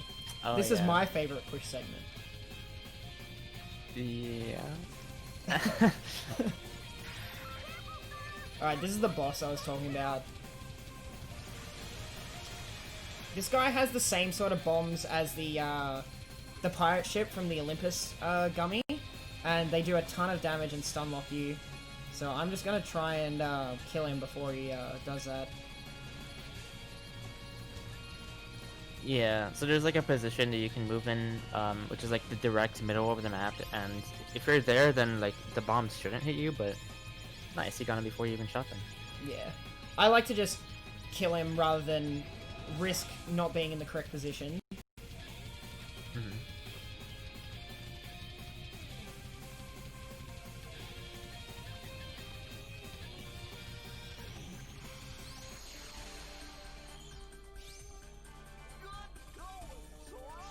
Alright, so we're heading into Agrabah, which is where we can use our new dry form that we got back in Timeless River. We didn't really have a spot to use it in Port Royal, but we're going to be using it a lot in Agrabah to for some faster movement. So at the start of the world here, we have a fight, which we can definitely be used to. So we're just going to side dash over to one of these things and get hit and die. Bandits. Bandits, sorry, yeah. Oh, why did I get that? Oops. I Oh, got the elixir. okay. A little early, but oh well. Alright, so Midget bought some ethers right there. Like I mentioned before, ethers are really good. This is our first time buying ethers. We're gonna be using them a lot more later on. So right here is actually a fairly big menu. Changing and customize of Aladdin, and equipping some customized magic of our own, and then changing our own items around, and I believe equipping abilities like Aerial Spiral. Yeah. And Goofy Tornado, the good one. Oh right. So now Midget's in Wisdom form, and he killed those Heartless back there, and the reason that he killed them is because the way Dry forms level up in this game, they're each different. The way that Wisdom form levels up is that you need to kill, you get 1 EXP per Heartless that you kill. And so because everything here is Heartless, if we kill them we get more EXP for Wisdom form. And the reason we want to level up Wisdom form is because if we reach level 3 Wisdom form, then we get the growth ability Quick Run for base Sora, so that we don't need to enter a Dry form to have Quick Run.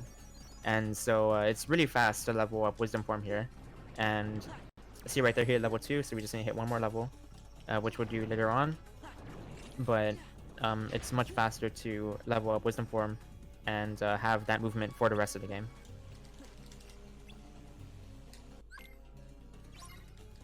Post level 3, the levels just become like too much to really do in any sort of fast way. So we just stick with Quick Run level 1. It doesn't really speed up much more than that. But yeah, we're pushing this monkey. So right here, we're push that monkey. I don't like it as much. It doesn't have the same ring to it. It's funny in chat.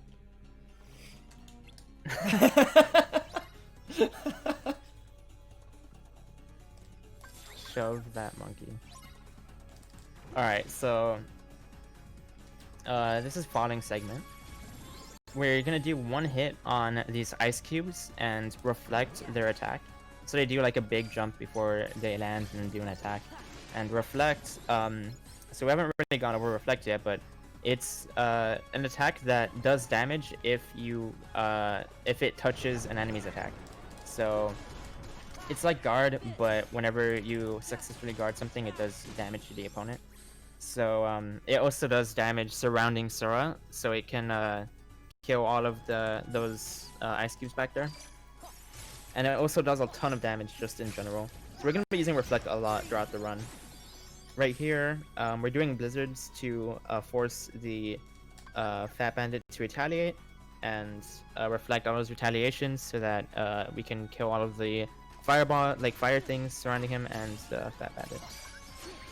So right here, we're going to do an air combo as these, what are they called? Wizards. Fortune Tellers? Fortune Tellers, that's it. Yeah, and then reflects his Blizzard and do Trinity Limit, which puts Sora right next to him so that the reflect hits and we defeat him. Yeah, the cool thing about that is the reflect always actually stays around Sora, as long as he doesn't get removed from the map for any reason. So if you Trinity limit after triggering a reflect, Sora will actually carry that over to wherever the Trinity limit takes him. So now we're doing reflects, and these reflects are killing most of everything that's surrounding Sora. And we hit level 3 Wisdom already, so now we have Quick Run for base Sora, which we'll equip in the next menu. But Reflect is just a really easy way to deal with a lot of these enemies, and it doesn't cost like much MP at all. So It's actually the now cheapest spell. Yeah, and now we're gonna reflect into Trinity limit and do 2 parts of Trinity to get rid of these Fat Bandits. They're actually really scary if you don't do Trinity limit, because they're like they almost like fill up the entire room. You don't have much room to fight them in. And they can one-shot you. Yeah. Wait, did they actually one-shot you? I didn't know that. Oh, maybe with the 5 angle it's not a one-shot, but the punch in the ground like does a lot of damage. Yeah, that can. Yeah. So right here we equipped Comet, and that's Donald's limit, and we're gonna be using a lot of Donald's limits, but Comet is a really good limit for right now. It helps deal with these guys really well because basically they have a bunch of HP gates, and when you hit the HP gate, the Lord will break apart into smaller enemies, and Comet is able to kill all of the small ones instantly, so you don't have to deal with them at all. We're using Valor form for some air hits, and we want the finisher to also kill the small enemies. So now we just have this last one. Not bad. Yeah, not bad. I didn't see what my experience was, so I might just not might not skip EXP boosting the dudes. I saw it was, It was under 400 at Yeah. Pirates, so no, I can actually get away with it. Yeah, you should be able to.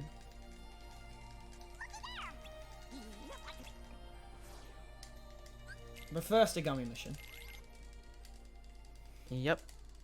So now is a good time for donations. Alrighty, we just have one from Milner. You gave $22. It says, should Milner attend locals today? Yes. Also, happy birthday, bro. Hope you have a great day and play Cubics for the boys. Thanks, Milner. Wait, bring Gat. Just to remind everyone that we are Oz Speedruns, a group of speedrunners raising money for charity. You're watching ASM. For this year's ASM, we're raising money for Beyond Blue, a charity organisation working to reduce the impact of mental health by helping people connect to sources that will assist in achieving their best possible mental health. If you want to donate towards this cause, go to donate.ozspeedruns.com. Yep, and we're really close to reaching 10k. We're only $350 off, so it'd be really amazing if we could reach 10k by the end of the run. We're actually about halfway after Agrabah done with the run, so really push those donations, guys. We're almost at 10k. It would be amazing to see.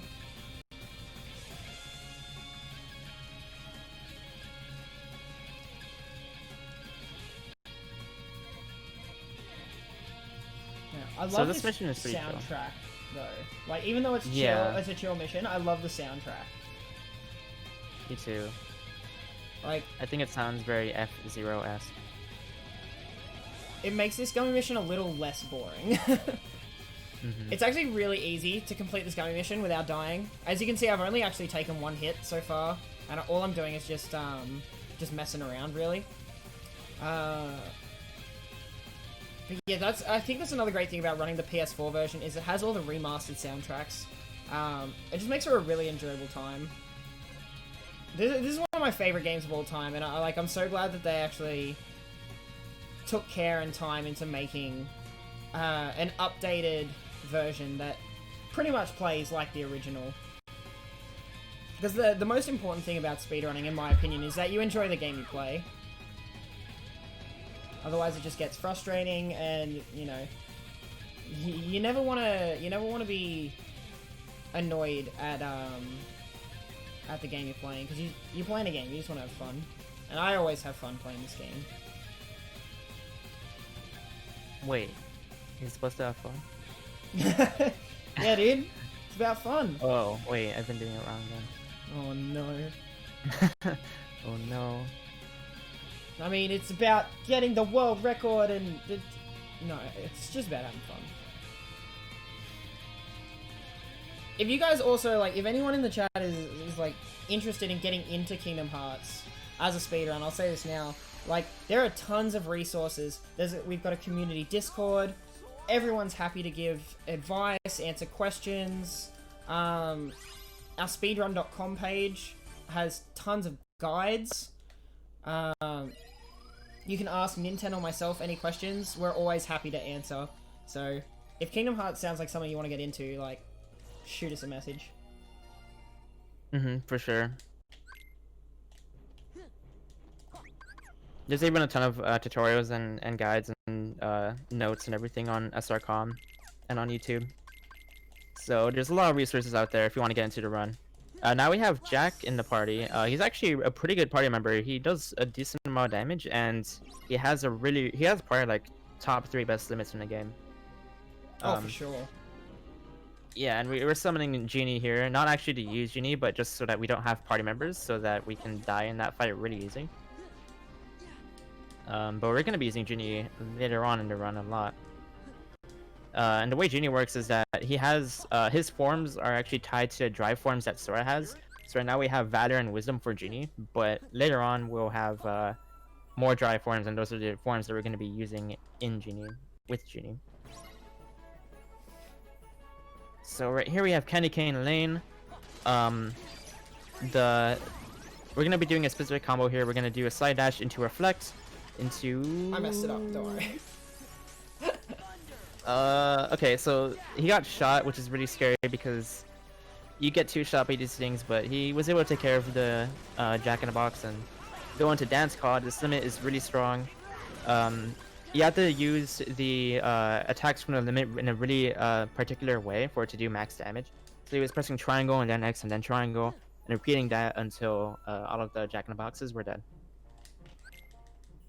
I actually haven't done that strat in a very long time. So I mistimed my first Reflect. Because I meant to, like, reset the combo there to do that correctly. But yeah. It's hard. It's not, that's something I think is really cool in this game, is that a lot of attacks in this game, like, you can just kind of mash out the attack, like Dance Call, you can just mash triangle through it, and it does decent damage, but in order to get optimal damage, you have to actually, like, do it in a particular way. And the same with, like, summons. You have to you can't just, like, attack with the summon out. You have to actually utilize them in the correct manner to get optimal damage. So a lot of things in this game, like, speedrunners use the tools available in the most optimal way to destroy everything. And so right here, we got Barrel for the start of Prison Keeper. That's actually a really good pattern to get at the beginning. You can eat one of 3 kids, Barrel, Lock, or Shock. And after the first kid is defeated, we go into Dance Call to actually skip a phase, because if Prison Keeper is staggered the entire time, we're able to skip him eating one of the kids, and that saves us like 10 seconds because the whole animation is skipped. And this is a bad pattern because he jumps in the air. That's Shock, or Lock, I mean. Not Shock, you're right. Oh, Shock, okay. And so now we're in last phase, where he eats all 3 kids, and he can do all of the attacks from each kid. Ooh, that was scary. So, I got it. Yeah, so he reflected the retaliation in the air and went into Trinity Limit. He wasn't quite able to kill him with it, but hopefully he can get it here. Oh, that was messy. Alright. I was scared. My butt clenched. Alright, that's alright. We made it. We did it. No worries. Oh yeah, so that's one other thing to mention. The reason that was scary is because in this game, in order to kill bosses, you actually need to do what's called a finisher. So you have to do the last hit of your combo, or like a magic spell, it counts as a finisher. There's different things that count as finishers. Right there, he didn't have any magic, I believe, so he had to do a full combo on Prison Keeper before he died, even though he was at 1 HP. I just wanted to make sure I guarded a move before, just to make sure that I didn't get murdered. Alright. So right here we're doing... So I'll just ask, I just need to listen to the game here. Okay. For the audio cues. Just for the first phase.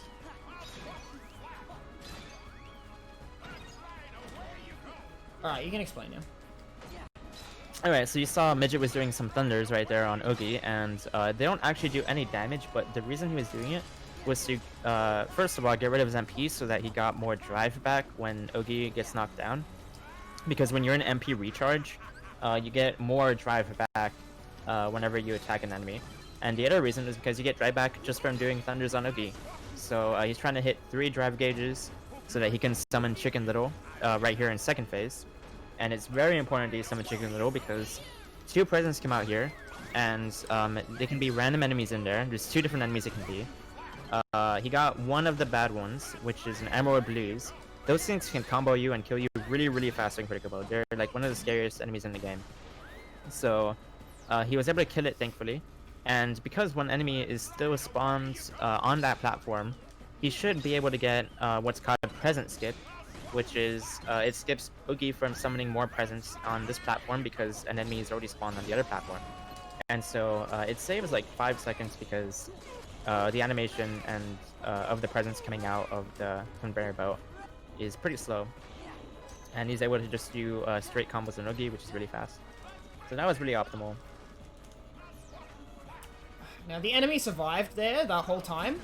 And for some reason that manipulates these portals to actually stay up for longer just then. What we used to think was a 1-frame trick. Yeah, I was actually able to get really easily. Yeah, so basically I call it double present skip because basically because the enemy was still spawned, it stops him from summoning more presents on the left side. And it's the same concept as the first present skip. So on each phase, you have to knock... Oogie will move away with less and less presents. So on the second phase, after 8 presents, he'll move away to another conveyor belt. On the third phase, every 4 presents, he'll move to another conveyor belt. So right here, he got good luck because he didn't move to the left side, he just moved to the middle.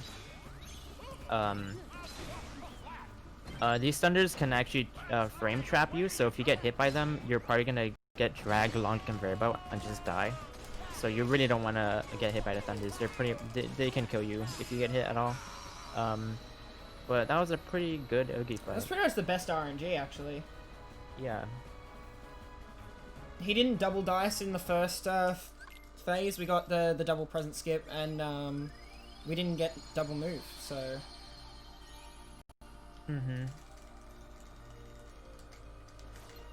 And so right here, this is a pretty cool tech right here. It's called world hopping. So you lock on to a world and then switch your lock on and then press circle to do a hop to that world. And so we just, instead of flying manually over to Twilight Town, we can just like hop over there. Save some time.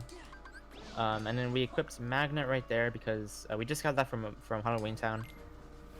And Magnet is a really good spell we're going to be using for the rest of the run. Basically, it's going to replace Chicken Little.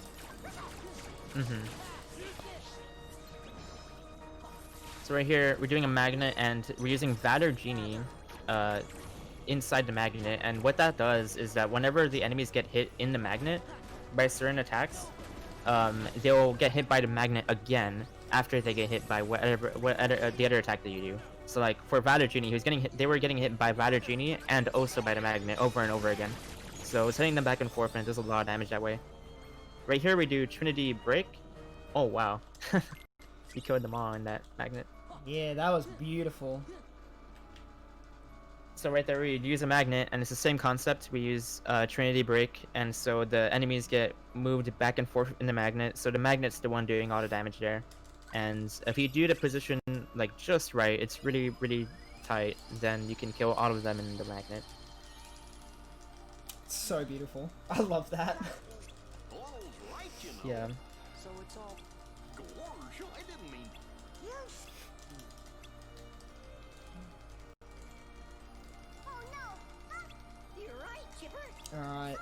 So the great thing now, from here on out, we don't have gummy missions for a very long time. There's not one until later on, and that's the last one. The unfortunate thing is, this next part of the game, Hollow Bastion 3 and Space Paranoids, very scary. Lots of one-shot kills, very easy to die, and big time losses if I do take deaths. So, wish me luck, guys. Yeah, this world, probably the scariest world in the speedrun. Right here we got a lot of movement. Ooh, the thunder, alright. So right there, he just skipped the ledge grab. It's not a big time save, but it's really swag. You just thunder on the corner and just kind of, it gives you a tiny boost of height so that you can just go a little bit higher and skip the ledge grab. These skateboards are placed around some maps. They're the fastest movement available in the any percent run, so we use them whenever we can.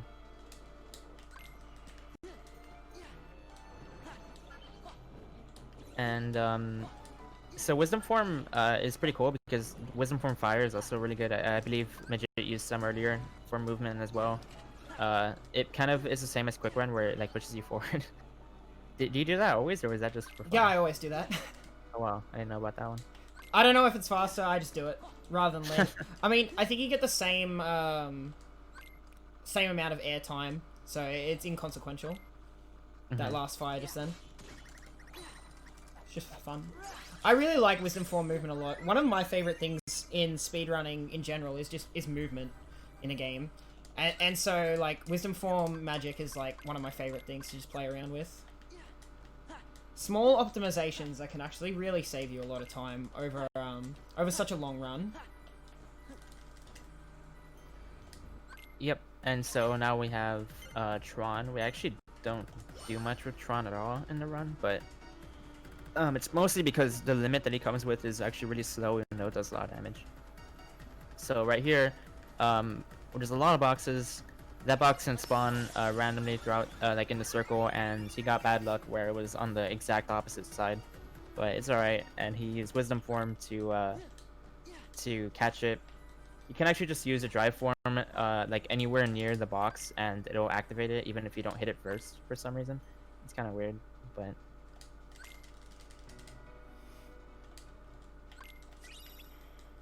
And now right here, we're grabbing Master Form. And we got Limit Form from Twilight Town, and now we have Master Form. And we're going to be using both of them a lot throughout the run, especially Limit Form for like even endgame. And we also got Stitch, which we'll be using pretty soon here. So now we have Light Cycle, and this minigame can be kind of scary. You get 2-shot, I think, and... Yeah, 2-shot. So you really don't want to get hit in the beginning here. This is really random though. The second part is not random, but this part's random because of the position of the enemies. So he got past the scary ones. The little ones can just like push you into a wall and almost kill you. But he was able to catch him. Yeah. Now there's a cool tech that I'll be doing here. Can't remember how long ago it was found, but the green ones, the way they damage you is when you hit them when they're guarding, they knock you away. We can actually use that to our advantage, because they knock you away with super speed, and if you turn a corner at the same time you get knocked by that, you actually turn the corner, I missed it, with like tons of speed. It's a small optimization, but once again, little movement things save you a lot of time over the whole run. Yeah, so basically, try and get the you want to be together. doing... Let's see. There we go.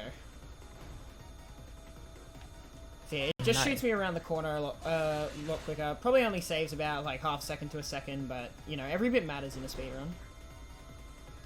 Yeah, and the spawns here are consistent too, so he knows exactly where he can get those boosts and where he can't get them. And because the spawns are really consistent, it's not that scary.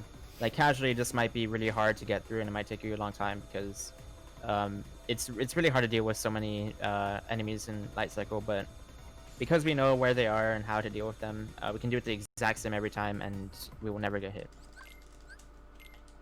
Alright. So, the part we're coming up to now is a little mini game where we use it to experience grind. We want to get to a certain level, and that will basically map out our experience for the rest of the game, so that we're always at the right strength, to make sure we can complete the fights as fast as possible. I'm going to do a little bit of grinding here. I always have a little fun thing I like to do with my chat here. Just do your best to help me tell Stitch to not be silly, because we really need him to help out here. Nintendo, do you want to explain why that is? Yeah, so we're gonna be using Magnet a ton in this fight because it gathers all the enemies up, and Stitch can lick Sora, and whenever he licks Sora, just like he did right now, it gives you back your MP.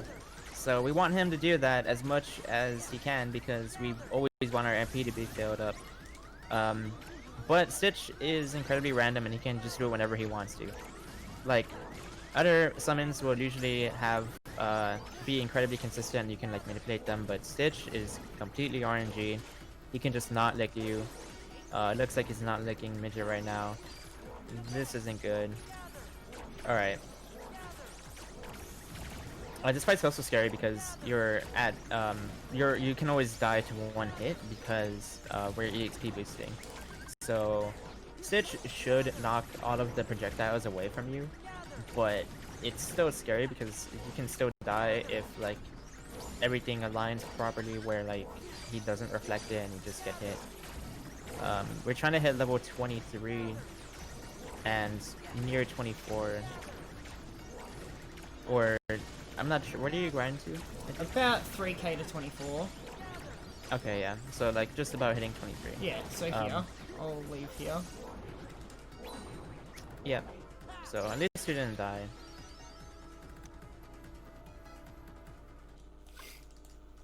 Alright. I actually died there in practice yesterday. It almost never happens, because Stitch should deflect all the hits. But sometimes he gets busy on one hit and one gets through. But yeah, that sets up our experience for the rest of the level. Or the rest of the game, sorry. Make sure we're going to hit the right level to get our defensive ability once more, which Nintendo mentioned earlier on. And yeah, so we're going to go into the next boss fight, the one of Tron World Hostile Program.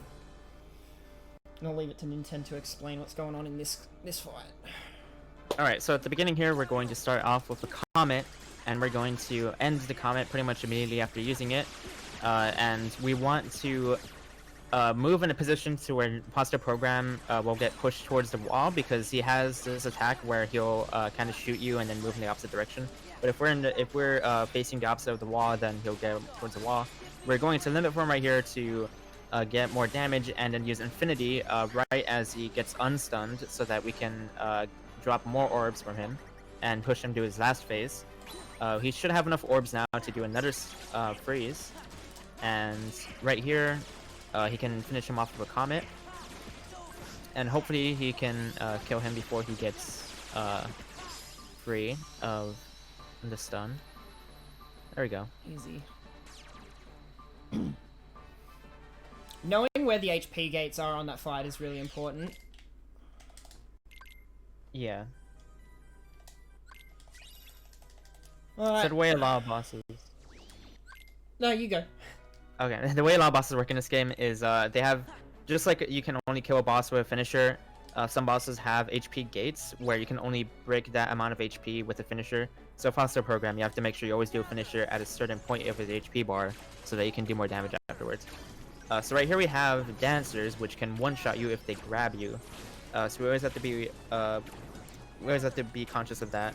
And you want Goofy to tornado right here into your magnet, and Goofy didn't do that. So this is a pretty scary situation to be in. Basically, like Goofy. Ooh, okay. It's fine. Oh god, okay. So yeah, we try to build our drive back to 3 drives after we lose our MP, and then summon Chicken Little to deal with the Crimson Jazz. which is that big red guy that does a lot of damage. Alright, this is a scary fight here, because lots of dancers, and like Nintendo said, if they do their little command grab on me, I get one shot. Combination of Chicken Little and Magnet should take care of them. Yep, so we want Chicken Little to do his Firecracker move as they're in the magnet as well, because it adds a lot of damage when combined with Sora's Aerial Sparrow. And so they get whistled in, the last phase gets whistled in, he dismisses Chicken Little. He does a magnet into the major drive part of Trinity, and the reasoning behind that is because if you looked at his drive gauge, it was at 2 and then it went to 5 instantly because he was getting a ton of drive from the dancers getting knocked back and forth inside the magnet from the major drive of Trinity. And now we have Demix, which is, I believe, our first organization fight. Yes. He, what we're gonna do here is get rid of 20 clones until he has about like 30 left around there. And then we're going to do a group Trinity, and the Trinity will get rid of the clones for you, as well as build up hits so that the ending will do damage. Holy moly, that's a good Trinity. Wow. So he got, it's pretty RNG how many hits you'll get right there, because Trinity is just random on its own. But he got good luck right there. And now we're doing Limit Form into an Ars Arcanum, and he's gonna avoid on doing the last hit of Ars Arcanum because the last hit does a lot of adds a lot of revenge value to Demix, and it would make him retaliate earlier. But instead, we wanted to hold off so we could do another ground combo in Limit Form, then start Comet and beat him with Comet. Now, my mates have a bet here. They reckon I'm gonna die to FF fights. So I need you guys... Ryan will never die to FF fights. I need you guys to believe in me. So if you die over here in FF fights, you have to refight Demix. And so it's the biggest time loss in the whole run, essentially. It can be up to like 3 or 4 minutes if you die in the ending of FF fights. So this is really scary, and I'm pretty sure Major will get one shot by an enemy coming up here because he doesn't have any armor aside from the Fire Bangle. Yeah, the Morning Star will one-shot me with its jump. So, right there he did a Rising Sun from those soldiers, and we saw them earlier, but the Rising Sun wasn't good in that fight. It will one-shot pretty much everything that he hits, so it's just really good to use to get rid of that wave. We're going to be using it a lot more right here to get rid of the Morning Stars. So we're going to do an attack and to bait out the Rising Sun, and then pray that they give him one before he gets hit by the Morning Star. And Tifa is also really strong. She can defeat the Morning Stars really easily. So right there you saw her like blast attack that just destroyed the Morning Star. The FF characters actually get stronger as you move on. Pretty much like Yuffie doesn't do too much damage, but then Leon, his sword does a lot, and then Tifa can just like destroy everything. And over here Cloud is really good, but you have to wait for him to power up. So he enters Limit Form here and destroys all the shadows around him with the Drive Explosion, and then does 2 of Sonic Wave right here to get level 2 limit, because getting level 2 is important so that he can stay in the drive longer for fights later on in the run. So it's important to hit that here in FF fights. And another thing to note is that he's not getting any anti-points because he doesn't have any party members. So he doesn't have to worry about anti-form. And that was good, you didn't die. We did it! Shoutouts to Zumi G, who never has faith in me, and always believes that I will die to FF fights. Actually, I'm gonna go into my menu right here. Because that elixir is messing me up. I grabbed the elixir too early and now it's messing up my menus. Alright, so now we have the 1000 Heartless fight. And the way this fight works is that you want to have a security bot spawn the entire time. See that thing that's moving in circles? That's what we want. We want to use Sparkle Ray. And we want to continue to use Sparkle Ray until we kill all the Heartless. We can force it out by using Thunder on them, but it's kind of scary because all of these soldiers around do a lot of damage, and if you get you can die really easily from getting comboed. But because we have once more, which is why you pick shield in the beginning of the game, we won't die to a combo in this game anymore. So if we didn't have once more and he got hit by those soldiers, he would just die, but now because there's once more, he'll stay at 1 HP. So this is going pretty good so far. It's super RNG if the security bots disappear, or how many spawn, or if you get shot out of an RC. You have like some frames where you can't do anything after a sparkle ray, so you can just kind of get sniped by another security bot. But again, because we have once more, it's not as scary. Oh no! Okay. No! So, Okay. I was meant to throw a potion there. I was meant to throw a potion there, but I panicked and forgot my customize was different, and I used thunder accidentally. yeah, so you can see right there how easy it is to die, even with once more. You can imagine how much harder it would be without once more. But yeah, this fight is scary. You can just your HP gets shredded, and then when you're at 1 HP, it's really hard to not panic and just like figure out the best option of what to do to not die, because most of the time just like healing after getting hit isn't the best option. You want to like get away, make sure you're not in danger. So it's just really hard to stay alive whenever you're in danger in this fight. So right now he has 4 drive gauges, which means that he can use limit form whenever he wants to. So last time he did not have 4 drive gauges, but if he gets comboed again, he'll be able to go straight into limit form. It heals him to full HP, and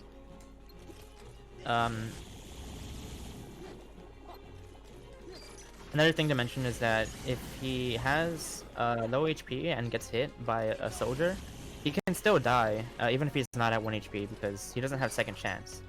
So once more only protects you from a combo, but if you get one shot, you will still die.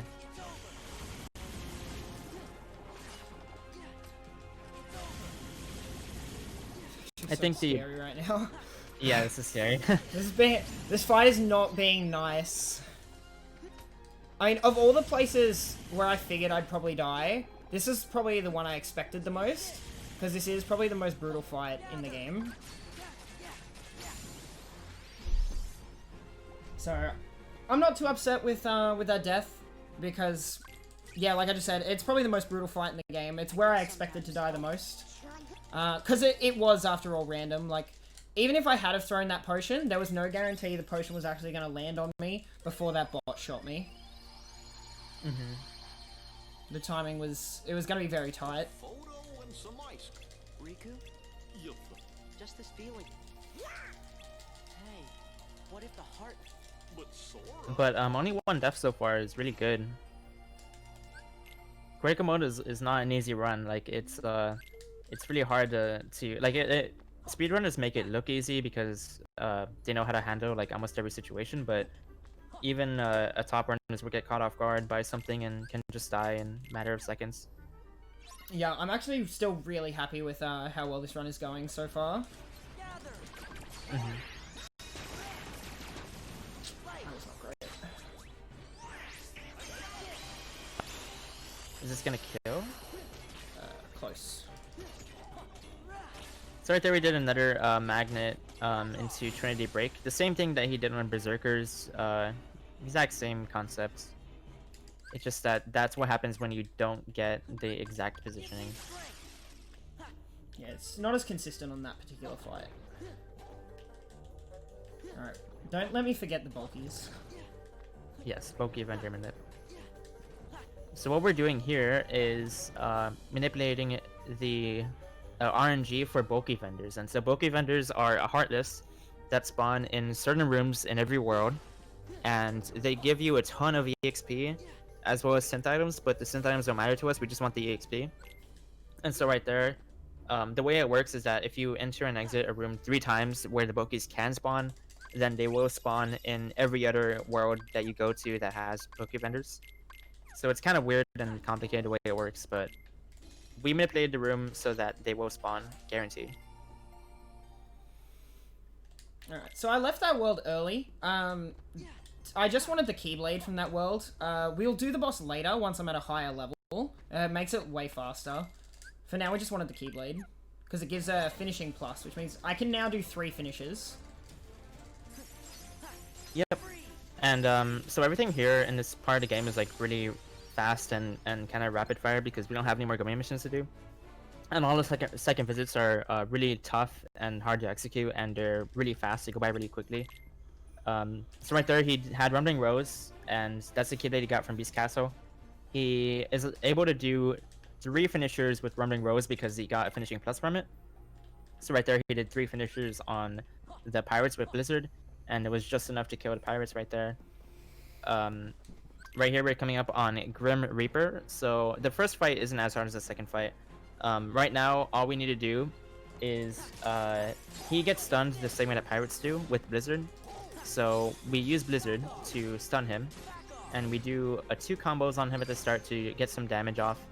And we want him to not teleport before we kill him, essentially. So he is going to be pushed over to a corner. We're going to use Master Form, and we're going to do this combo in Master Form where after the second finisher, we're going to do Blizzard as a third finisher. And with that, we are able to keep Grim Reaper from teleporting. Then we do Reflex in Master Form so that Grim Reaper, or so that we don't lose our drive and we're able to do 3 finishes at the end. And then we go straight into Comet to keep Grim Reaper stunned. He broke out that one time, but it's really hard to keep him stunned in Comet. It's actually like really difficult. You have to time your moves in a particular way as well as time the Comet, so you're constantly switching between X and Triangle while keeping an eye on the boss. Mm-hmm. And so on this fight, he's going to be doing something kind of cool. He whiffs the first hit of his combo and then goes straight into 3 more Thunders into a Magnet. And the reason that he whiffed the hit is so that he can get to his finisher faster. And the finisher of Thunder does more damage than the non-finisher. So by doing that, he's able to kill him faster in the Magnet. Yeah, the finisher of the limit has this big wind up, which we skip, all at the cost of just whiffing the first hit. It's pretty good. Mm-hmm. I actually came up with that one. So right here, we're doing a Magnet into Guard Break and Finishing Leap. And so Magnet is a finisher always, no matter what. And because we have 2 finishing pluses, that's a big reason why we have Rumbling Rose right now. It allows us to do more hits in our combo even after casting Magnet. So doing something like Magnet Finishing Leap is really good in critical mode. And we're able to take care of those gamblers really quickly. So it's really important to get 3 drive as well before the gamblers ends, because you want to have a summon out. I actually don't use Genie. Oh wait, okay, so. Okay. So normally here we would do a thing called Genie cancelling, which I'll let Nintendo explain a little later. But I don't do that because I'm not good at it. So I kind of have my own strat here. So I'll sort of let it just speak for itself. You can explain the mechanics of the boss though. Yeah, so this is Grim Reaper 2, and he's much more complex than 1. He is invincible right now, just like the pirates are. In order to make him vulnerable, you have to put the medallions back into the chest. And so in order to knock the medallions out of Grim Reaper, you need to do spells on him while he's invincible. And so right there we do 2 Thunders. Thunders get rid of them the most optimally. I'm kind of scared. Okay. Yeah, for some reason it just didn't let me use my reaction command to put the coins back. Yeah. It's fine. So now here we're in second phase. He wants to do this RC as soon as he can so that Grim Reaper stops sucking the coins out of the chest. and then we do 2 thunders while Grim Reaper is still in the air. And we try to grab all the medallions and put him back before Grim Reaper can do anything about it. And now we blizzard him and go straight into a comet. And now we're going to stunlock him in a comet just like we were trying to do on Grim Reaper 1. But it's much easier now because we have an ability called Horizontal Slash. And that's a much longer attack and it's a much stronger attack that will... It's a lot easier to keep him stunned with Horizontal Slash than Spiral. So now we're just sitting in the corner waiting for him to finish his Desperation move. Go straight into Master Form. And we're looking at the ground here because it reduces lag in the game. It barely makes a difference on PS4. It makes more of a difference on PS2. But because we reduce lag, we're able to knock away more medallions from Grim Reaper. And the reason we use Master Form is because Master Form does 3 thunders per thunder, and that gets rid of medallions really, really fast compared to regular base Sora. Now we're keeping him stun locked with Comet, and he had a perfect ending right there. Beautiful. Beautiful, beautiful, And beautiful.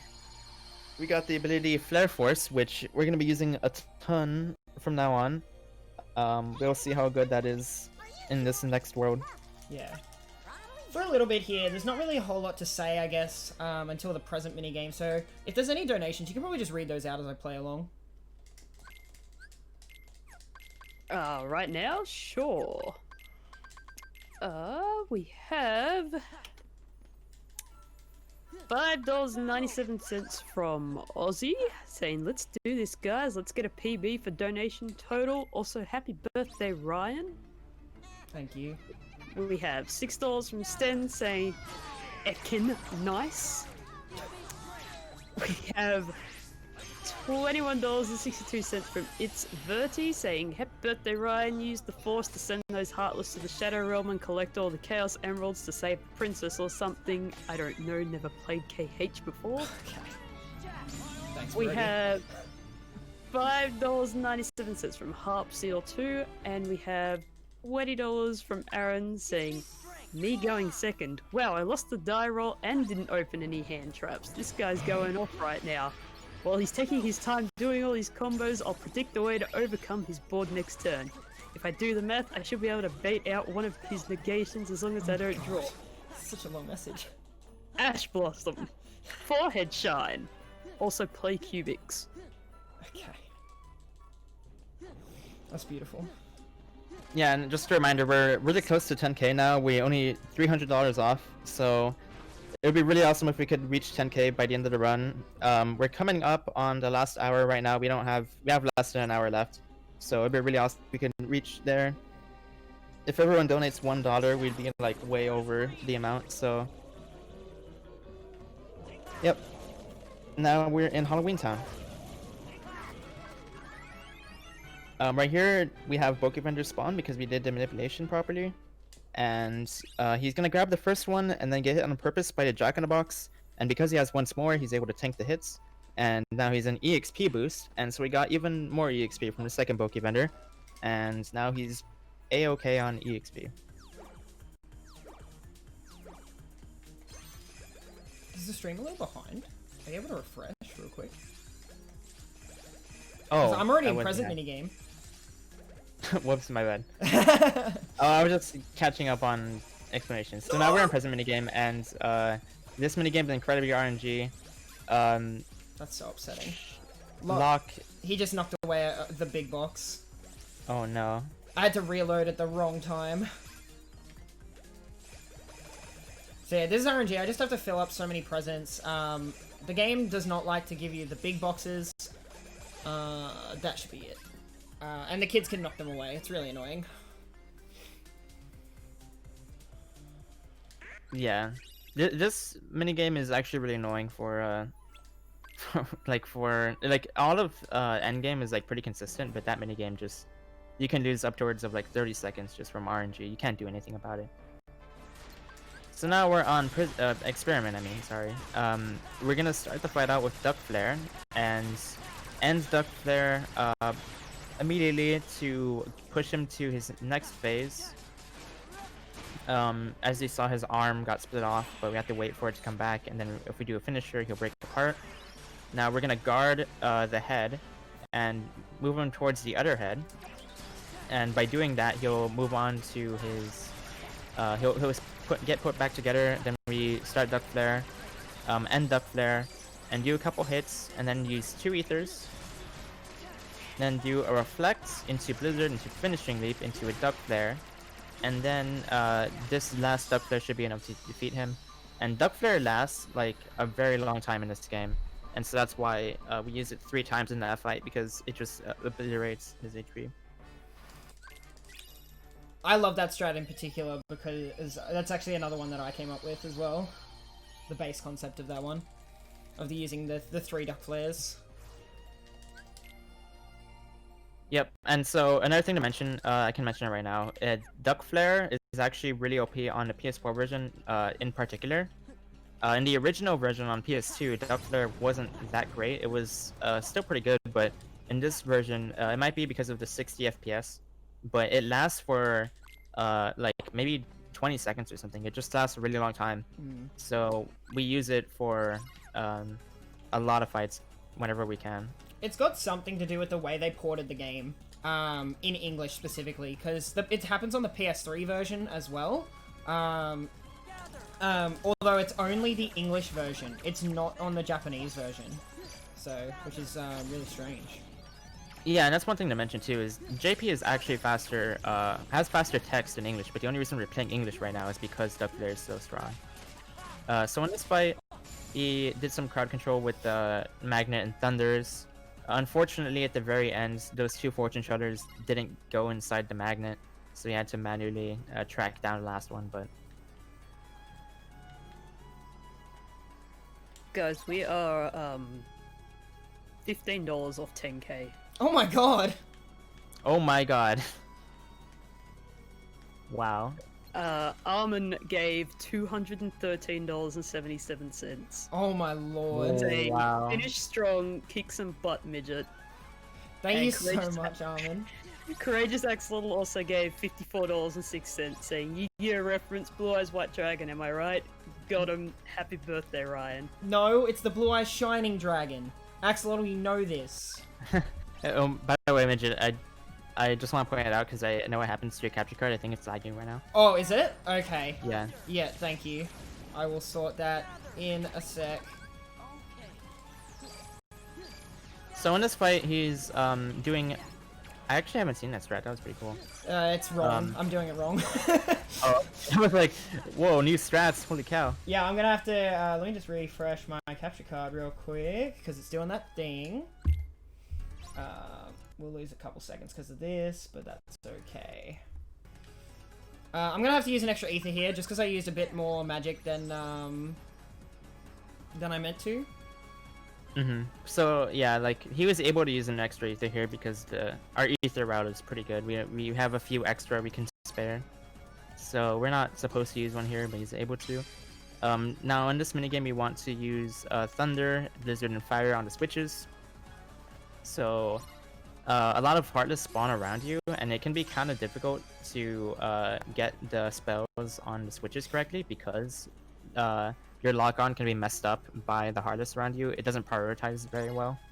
But if you're able to lock on properly, then it's not too bad. We have just hit 10k. Yay! Let's go! Good job, everyone. Thank you so much, everyone. That's amazing.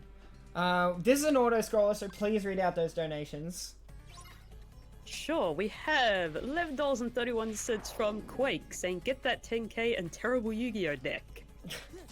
We have $11.31 from Anonymous saying watch out for Exodia the Forbidden One. Oops, I mean Xemnas, superior of the in-between. Actually, watch out for the overuse of zippers. And then we have $15 from Aaron saying we have cubics. We sure do. Oh god. That deck is so bad. I am not winning today. That deck is so bad. Thank you all so much for the donations. As we've said, they all go towards Beyond Blue, a charity organisation working to reduce the impact of mental health by helping people connect to sources that will assist them in achieving their best possible mental health.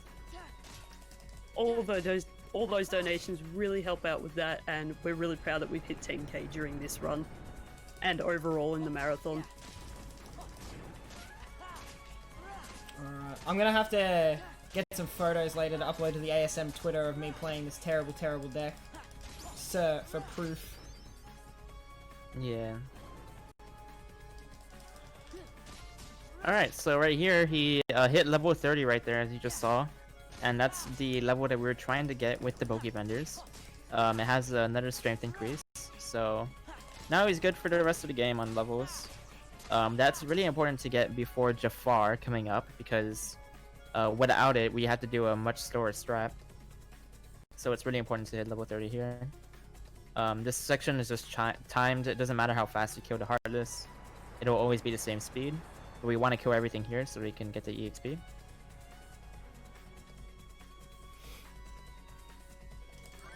And I do want to say though, guys, just before we get back into the next boss fight, make sure you keep getting those donations in though. Like, we have made it to the 10k, but that doesn't mean stop. That means keep going. Like, we can make some amazing numbers here for Beyond Blue.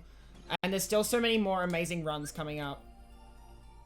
So, keep up the support, guys. Thank you very much. Alright, Yep. so I kind of, I do an interesting strat here. I'm not sure how close it is to the, like, the strats other people do.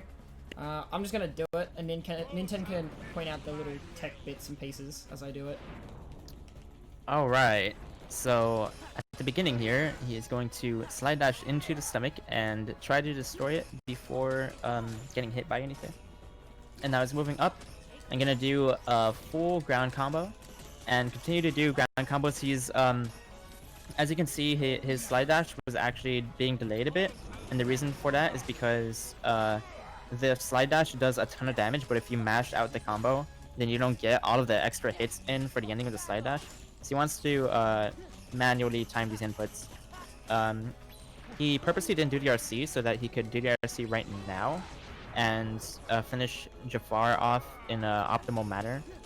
You want to not get to a certain amount of HP earlier in the fight, because he can DM. About like 2 bars of HP is his DM phase, and the DM lasts a long time. So skipping it is very important, and that was a good fight. That was a really good fight. It went perfectly.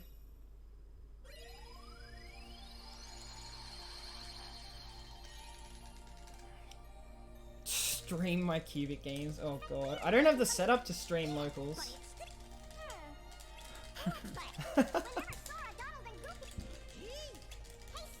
And while we do... Alright, so... we didn't forget about Zaldan. We're gonna go kill him now. Yep, and before we get to Zaldan, we're gonna do this Dragoon fight. We're seeing new, or not new, but we have to fight these Dragoons, and they have this thing where they teleport towards Sora, and we want them to do that so that we can reflect it and then go into a magnet finishing Nick. We do quite a bit of damage at this point because we're level 30, and after the dusks go away, 3 more are gonna spawn from the ceiling. If you get hit by that jump that they do, like on their way down, it's a one-shot, so you have to make sure you're really far away from it as they spawn in, and then end the fight with the duck flare because it's super OP. It's just party rockets for my birthday.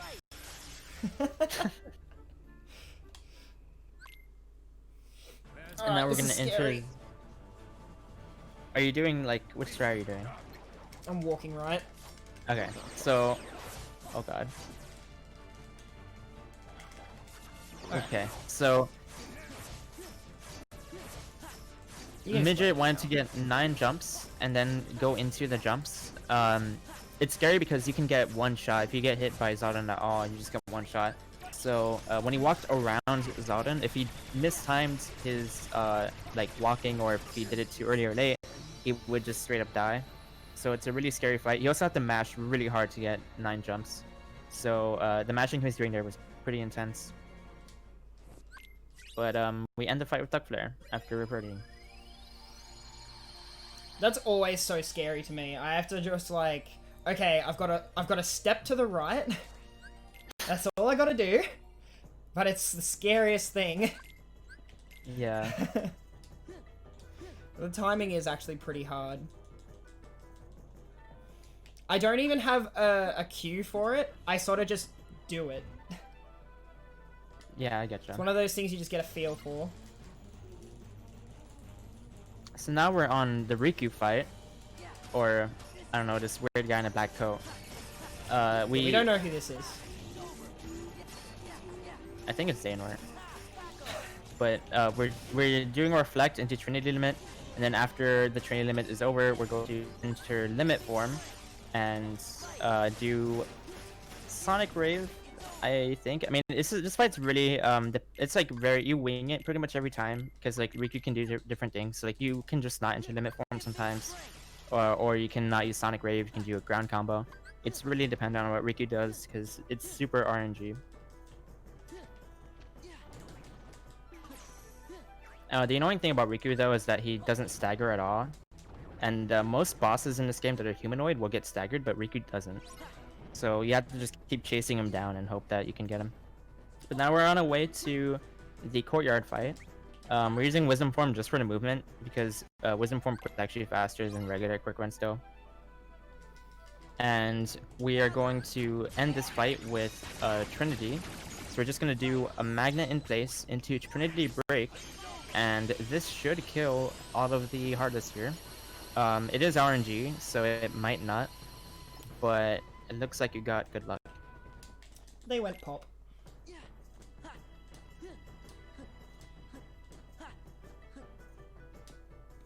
And what Now I'm we're going to do going in up. this fight, we get these sniper guys. I'm actually going to delay any moves on these guys so I can get a round break, or vicinity break it's called in this game. Nope, messed it up. It's okay. But that usually baits all the enemies into attacking.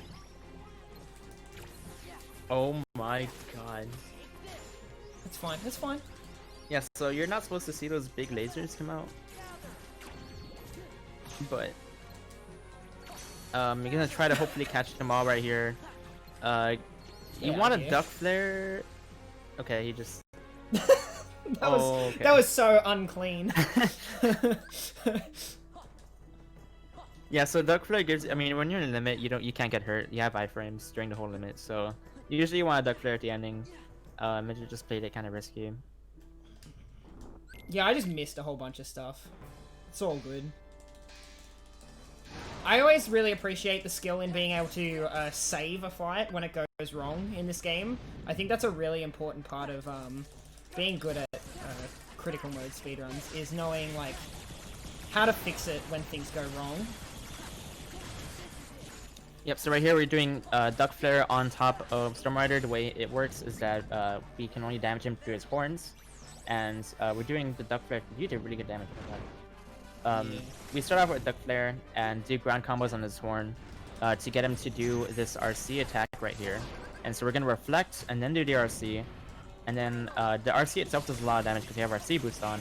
But then we're going to do another Duck Flare after reviving Donald and do air combos as we do Duck Flare, and then end Duck Flare, do a few more air combos, and he should die.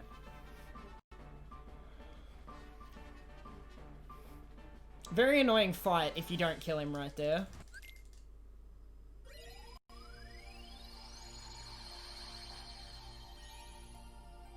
Yeah, if you don't beat him right there, then he can fly up in the air, and you have to use one of the like wind tornado things, and it just goes really slow. So now we're heading to the last going mission of the run.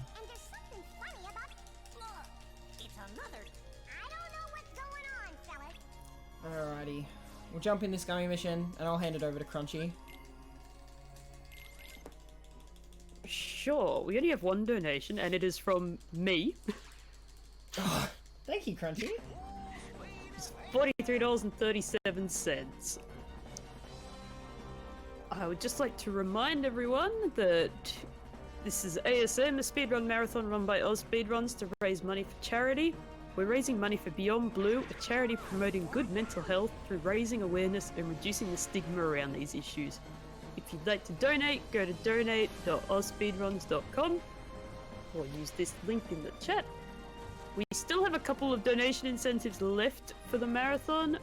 We have coming up the file name for A Link to the Past, with Lonk in the lead at $16.06, and behind that is Jeff with $12.07. We also have 2 file names for the Ocarina of Time race. For Mikami's file, we have Hoog in the lead at $27.03. And for Trip's file, we have Chomp in the lead at $27.03. If you'd like to donate towards any of those, just mention it in your donation message and it will be applied to that incentive. That was a crazy donation message. Yeah, okay. Yes, I put all of that in the donation message, yes. Oh my goodness. That absolutely fits in the message box, I swear. Alright, so we only have 2 more worlds to do for the run. We're going back to Twilight Town for a 3rd time, and then we're going to head straight to the last world.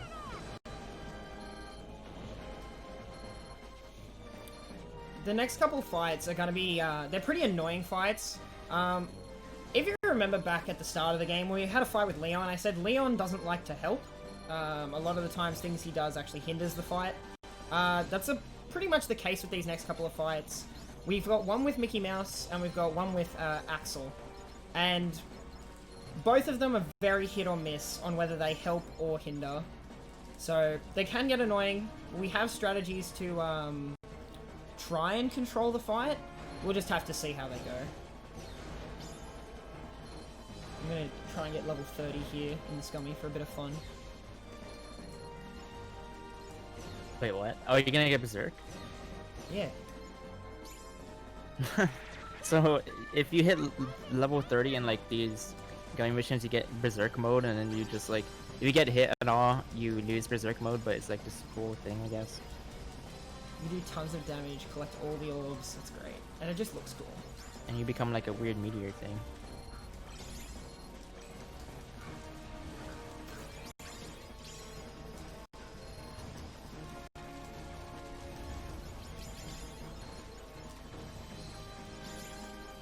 Oh, come on, give it to me, give it to me, give it to me. Yeah!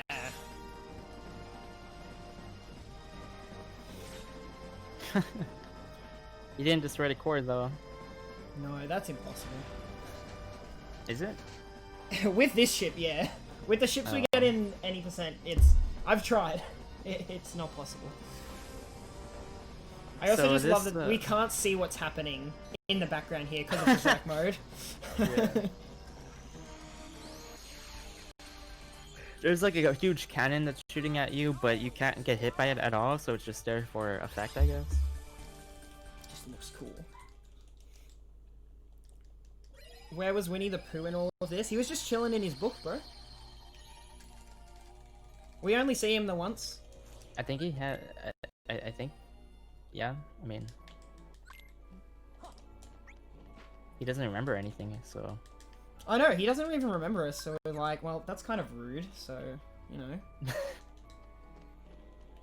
Now we're heading towards the mansion. So we're gonna see more usage of Genie in this fight. We're gonna do a cool thing that I don't think we've seen so far with Mastered Form Genie. No, But before that, we're getting to the woods, and this room is actually kind of scary because these snipers will spawn, and they can one-shot you with their shots. So you want to quick run around the shot and then summon Genie. Yeah, there's a very particular movement that I did there to avoid getting hit. So right here we're gonna jump backwards and then do a magnet into Arcana, and that will obliterate all of the nobodies because they get knocked back and forth between the Arcana and the magnet. And after the dusks are gone, we go do the same thing for the creepers. And as you can tell, we're moving away from the creepers and then doing magnet. But with the samurai, they have different weight properties. So because of their they have like super armor, they're kind of different in the way that they work. So you actually want to do the magnet on top of them, and then use the bash at the very ending to finish off the last samurai. It's actually crazy how quickly things die when Genie's hitting them and that he's constantly hitting them in and out of the magnet. But yeah, some enemies get sucked in, some enemies don't. It all depends on their weight, like Nintendo said. But that fight went really well. Mickey Mickey didn't do anything. Yeah, that's the other thing is that Mickey can knock them out of the magnet because it's really important the positioning that the nobies are in during the magnet. But because Mickey can knock them, that would be really bad. So now we're entering the between something. I don't remember how to say Betwixt and between. Yeah. And the first fight, we just do a vicinity break into reflect, magnet, finishing leap, and a fire into duck flare to finish everything off. It's kind of random if they all die to it or not. But after that really quick fight, we go into the Axo fight. And this is the same as the Mickey fight, where Axo can actually mess up the fight if he knocks them away from your magnet. So in the beginning here, we're going to do the same thing as before. Vicinity break into a reflect magnet. And now what we're going to be doing is a bunch of magnet finishing leaps. And so what Axo did right there when he knocked everything upwards, we don't want him to do that. We want him to just do his like spin attack. Oh god. Oh, that was a good O. Oh. That was insane. Okay. Holy moly. That was really good. That was probably a best segment. Yeah, so Axel was doing his like attack with his weapons. I forgot what they're called. Chakras. Yeah, the chakras. He can like attack inside the magnet, and so it just does a ton of damage. And you want him to do that the whole fight. Alright, this fight, So I'm just gonna do it, and we'll explain it after. Okay.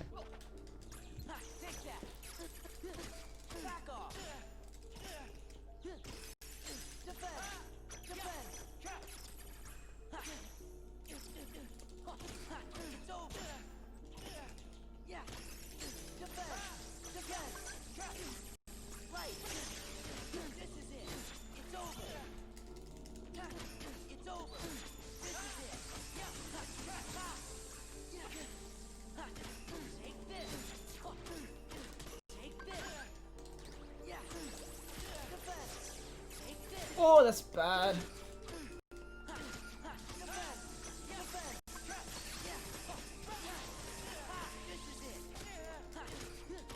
Fixed it. Oh wow.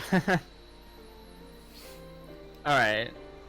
So Midget pretty much did this strat correctly, but at the very ending, he actually did his guard break too fast. And like every input in that fight is super like timed, like it's very specific. If you mess up like any input in the entire fight, like it can just go completely wrong. So that one input was a little bit too fast and it messed up the very ending, but Midget was able to recover it because he knows Roxas's revenge value. He knew when to stop comboing and when to use reflect, and he went into Trinity limit to catch him out of the attack and finish off Roxas. That was a really good recovery. Thank you. That scared. The moment I saw him jump back like that, I was like, oh no. I was so scared. Yeah. Oh, we did it. So right here we're forcing out anti-form. We put on 2 become 1 because it gives you 100% chance of getting anti-form. And the reason that we're doing it is because every time we use anti-form, our anti-points are lowered by 5, I believe. Yeah, I think it's 5. So we want to enter it twice. We're going to do it one more time right here. And now that our anti-points are back to 0, we can now use drive forms for the rest of the game. Oh. Alexa.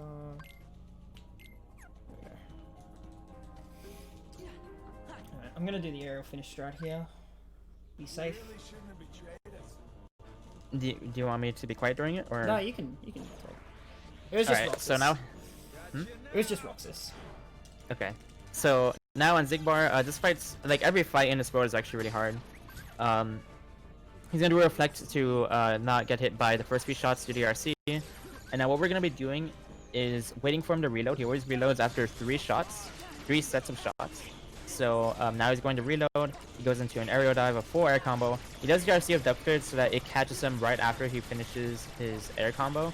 so that he can do another air combo and catch him right out of the duck flare, and then finish off the duck flare and do air combos while he's inside of the ending of duck flare. Go into Valor form so you can get some more damage off, and also to refill his MP bar. And now that the second reload's over, he's gonna do the duck flare on the third reload. Do the same thing as the first one. Try to catch him with the duck flare after your first air combo. Do a second one. Finish duck flare, and he should be dead right here. Nice. I whiffed a finisher somewhere in the middle there, so luckily he didn't teleport away just at the end.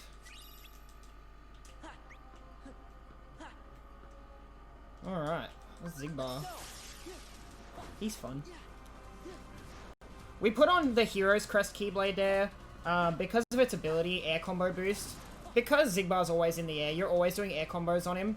So the 2 strength bonus from Decisive Pumpkin actually doesn't matter as much as the air combo boost. The reason we use Decisive Pumpkin as well, it's the highest strength Keyblade we have at the moment, and it has ground combo boost. Because Guard Break and Finishing Leap are both ground finishes, and they're our biggest damage dealing finishes at the moment, we want them to be boosted. Alright, so now we have Luxord. And this fight's really different from all the other fights. You see, he doesn't have a traditional HP bar, and he has a time gauge. So when he gets to a certain amount of time, when he gets to 0, he'll die. But the opening here, he wanted to get rid of the Dice Form as soon as he could. The Dice Form goes away after hitting Luxord. So pretty much the gimmick of this fight is that he can summon cards. And we're trying to avoid him summoning cards as much as we can, but it's complete RNG if he summons cards or if he does his minigame. And so the minigame we can just reflect it, but the cards we can also reflect them. However, on the PS4 version of this game, in particular, the cards are not functioning the way that they're supposed to, and because of that, we don't know if they won't like follow Luxord whenever he jumps. And so it messes up the entire fight and makes it very RNG. Right now he's giving minigames. Okay. So if you don't get, if you're not able to keep him staggered, then he'll go into this like little minigame where he becomes a card and you have to find the right card. That's really slow, so you want that to not happen throughout the fight. Ooh. Yeah, this is not going great right now. We got the DM. That's just unfortunate. That's just because of where his HP was when he went into that third minigame. There's nothing I could really do about that. Yeah. So right about that amount of HP, he would go straight to his DM. There's a way to skip the DM if you do train limit and then limit form in the correct way. But the DM isn't that much slower. So he's just gonna get the circles on the bottom left. And then the Luxord will go automatically to 1 HP, and then you can just finish him off. Alright, this next one's scary, so I might get quiet time for this one. Okay. This Sykes fight has had a lot of strats over the years. He probably has like the most strats out of any other organization fight. But a lot of them are very input intensive and very scary to do. So I'll be quiet for this fight.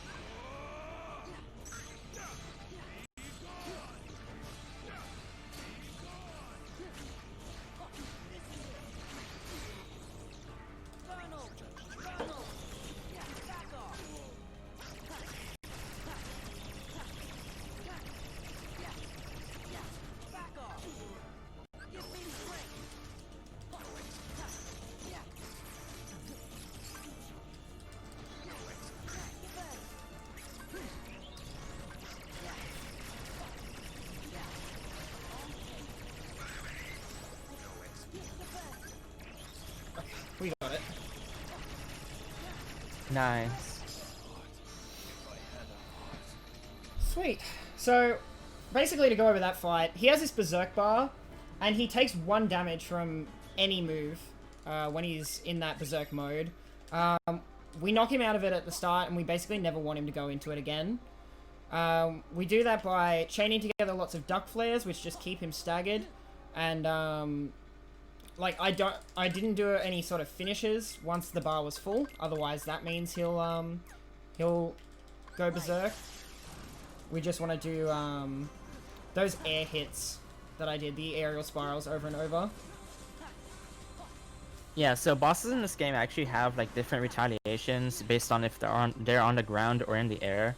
And so when you hit Sykes' revenge value in the grounds, he'll do his dash attack, and we can reflect that, and we can do more damage afterwards. But if you hit it in the air when his berserk bar is full, he'll just get super armor, and he'll go straight into his DM, his berserk. And super armor, that's what I refer to as whenever a boss doesn't get staggered.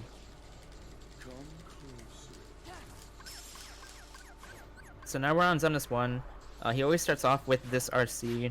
You want to get the third RC because there are 3 RCs you can get here. The third one has a really small window, but we want to get that one because it does the most amount of damage. It looks like a bar and a half. It's crazy. Yeah. And now we're going to jump up and do an air combo as he's falling. We want to push him away from the stairs because they actually really mess with the fight. We're going to do reflect, slapshot, reflect. And this combo is only possible because we have Combo Master now. We're able to do another attack after reflecting because Combo Master allows you to do a full combo without touching anything, without hitting anything. So he's going to keep doing this throughout the fight. And when Xemnas gets to about 1.5 bars is when he's going to do another building RC like the first one. So Midget wants to go into limit form, do a full combo into R's, hold off on the last hit, just like on Demix, so that he doesn't make Xemnas retaliate, and then do another combo into R's and finish the fight. It's really nice that that double Zen Tetsuken combo actually just falls short of hitting his revenge value. It's really convenient. Alright, final fights. This is just a bunch of different fights. Some fun, some not.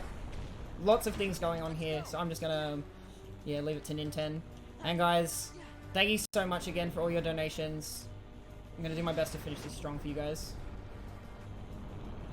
Yep, alright, so now, at this point, we just do RCs for the floating buildings. Almost everything in the game from here on out is like close to a one-shot or a one-shot. So it's really important that you don't get hit. Especially because Midget doesn't have any armor on except for the fire dangle. So right here, he's going to be doing magnets as he lands to knock these bombs into the core. And magnets are the most effective way because you can catch them as they're spawning in. So he switched in Donald right there because you're going to be using Trinity Limit. And whenever both Goofy and Donald are in the party, you can do the group Trinity, but whenever Riku's in the party, you only have solo Trinity. So it's important to have Donald in the party. And now he's going to be doing this last magnet, which gets rid of all of his MP, but he's going to go into Master Form after these bombs spawn in, so he can knock them all inside the core. Do another magnet in Master Form, and this should destroy the core. And now he has Master Form for this next fight. And right here, what he's going to be doing is starting off with the magnet in Master Form, then reverting to base Sora. And the reason for that is that you can attack these nobodies as they're getting hit inside the Master Form magnet, and then do a magnet into Trinity Major Drive. And this should kill all of the nobodies, and then go into the next phase of the core. So now he's going to use an Ether and summon Genie, and then do a Genie cancel right here. So what Genie cancel is he's able to do infinite combos by switching Genie's form in the middle of his combo. But it's really hard to do because you have to move all the way down in the command menu to switch Genie's form and then continue your combo. So that strat is pretty hard to pull off. But now he's just doing the same thing we did on the mansion fight with Mickey. Just magnet with Genie Master Form limit to kill all the nobodies. And now that all the nobodies are gone, he's going to be using Duck Flare to do a bunch of air hits and get his drive back so that he can enter Valor form. And the reason we want Valor form is because the ground combos on Valor form do insane damage right now. Almost a full bar of HP just from one ground combo.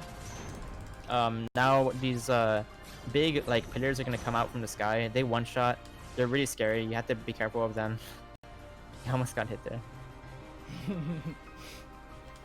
And so now on Armor Zemnis, we're going to be doing a full ground combo into Reflect, Slapshot Reflect, then into a Guard Break, use Duck Flare, and use an Elixir. So what he did right there was throw the Elixir, use Duck Flare, and the Elixir fell down after he used Duck Flare so that his MP came back as Duck Flare was being used. And now he can do a second Duck Flare and finish off Armor Zemnis. That's a fun fight. I like that fight a lot. Yeah. So what I did with the PS4 menu just there is I prefer swapping my X and circle for this fight. It's just really uncomfortable the way they laid out the buttons for the English version. So I like to yeah, swap those just for this fight. Because what I have to do here is I have to actually finish a cancel. You can finish a cancel on here as well by using the finisher and then pressing either shield or the laser. You can actually yeah, cancel the finisher like that as well. It makes this fight super fast.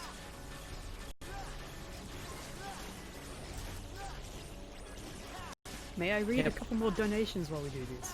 Yes, please do. We have $26.96 from Ellie or Eli, I'm not 100% sure, that says, "Happy birthday, Ryan. Good luck today. Smile." Yes, Ellie. Thank you. And $53.65 from Random Laggy Car that says, "Aussie speedrunners, a great cause. Yes, please."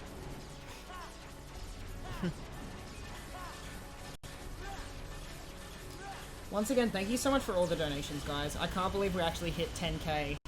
10.1k even by the end of my run. Like, man, that just feels like such an honor that you guys, like, I can put on this show for you guys and you guys want to support, you know, the great cause that we're working for. So thank you. Yeah, it's pretty amazing.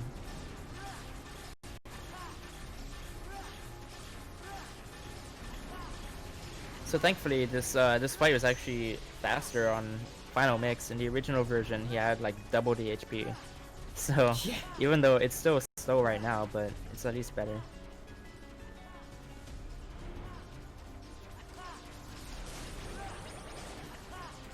I died to this fight in practice, so Oh no. I've been really scared of this fight.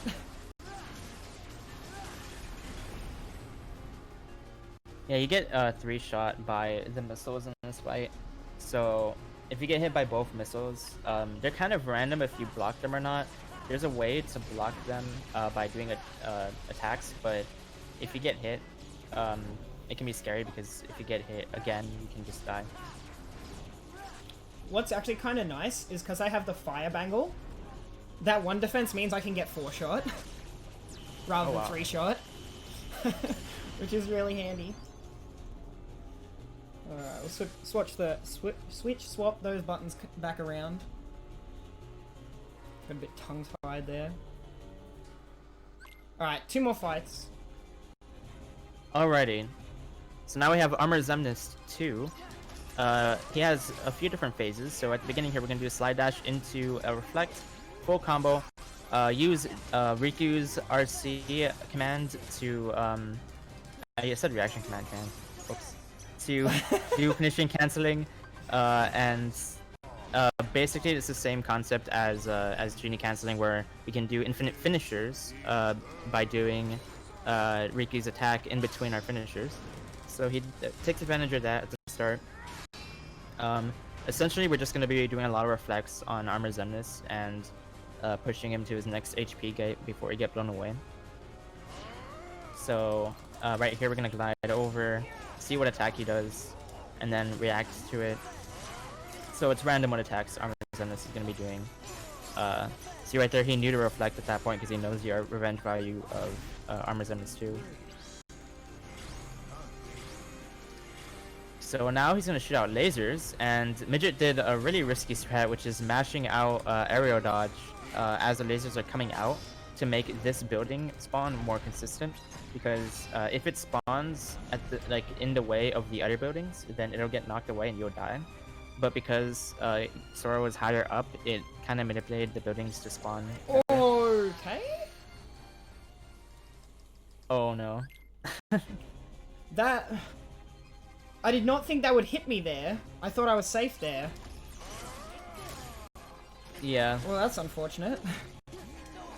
Yeah, so in the last phase, Armor Zenith 2 has 4 lasers that shoot out, and they do a lot of damage actually. They, like right there you saw it did his entire HP bar. So unfortunate, but I thought I was safe there, to be honest, but I guess I was not. My bad. yeah, but that's alright. I mean, it's pretty impressive to only have 2 deaths so far. Oh yeah. It's actually I'm really still good. very happy with how well this run has gone. It'd be nice if Riku would stop using his MP right as I'm about to finish a cancel too. Yeah, that's the thing, is that you need Riku to have MP to do the finisher canceling, because the reaction command uses Riku's MP. See right there, it almost one-shots, the barrier almost one-shots because of how much damage it does. It's pretty crazy. Like, I can't stress enough how hard critical mode is. Like, Midget makes it look really easy, but just like one misinput, one mistiming, and you can just die and lose like a whole minute to the run. So making it this far as well as the run has been is really impressive. So now we're back in the last phase. This time at 4 HP, so at least shouldn't get one shot. Going into some finisher canceling, reflect, and okay. I thought I was dead. Well, I wasn't gonna die from that hit, but I thought I was gonna get hit. Yeah. That was real scary. That was scary. Alright, now we have final Xemnas, the last fight of the game. So at the beginning here we're going to do a reflect to stop the animation of Xemnas grabbing Sora, and we're going to be reflecting throughout the reversals, because the reversals, he's vulnerable during some of the reversals, and we can do reflects in between them to get a lot of damage off. You have to know the timing on that. It's actually not easy to do. And now we're going to go straight into session, I believe. No? Okay, yes. Session. And we want to get him to about 4 HP bars. And then at that point, we're going to hold off on damage, because that's when he'll transition to his next phase, and we don't want that to happen just yet.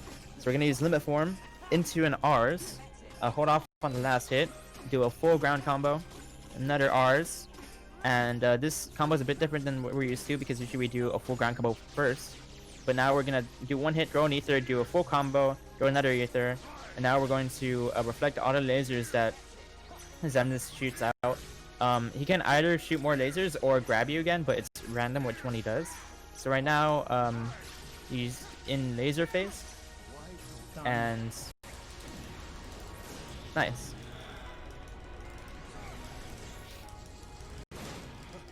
And now we're in laser dome. Hopefully. I shouldn't die here. I mean, you know, they will take damage. They will take a lot of damage if I let them. What? What? They only just got hit once or twice. You did that on purpose. No. Oh my god. What do you mean? Oh my god. So right here you have to press X and triangle to deflect the lasers, and it's about a minute and a half after you defeat Xemnas when the game ends. So right after this cutscene, Midget is going to do a Thunder Recession. Which one? Well, if you guys have ever watched a marathon of mine with this game, you guys know I like to finish Xemnas in a bit of a funny way. Oh, I like to do something a little cool. So it's gonna take an extra little 30 seconds here. I think the time would be like a 2:58, like 25 or something, if I were to finish him normally. That's not bad at all. That is, I'm actually very happy with that. Yeah. But, yeah, I don't know if you guys have ever seen a Kingdom Hearts 2 marathon run before. But, limit form, the limits look really, really cool. So, I'm gonna show you guys just a cool little ending to this. So we're gonna go limit form here. I'm gonna dodge roll twice away. I'm gonna use Sonic Blade. That was pointless. I'm actually gonna just dodge roll, dodge roll, dodge roll. Just fun. And I'm gonna hit him in the censored. That's time, by the way. That's time. Someone hit the time button. Yeah, Sonic Blade doesn't work.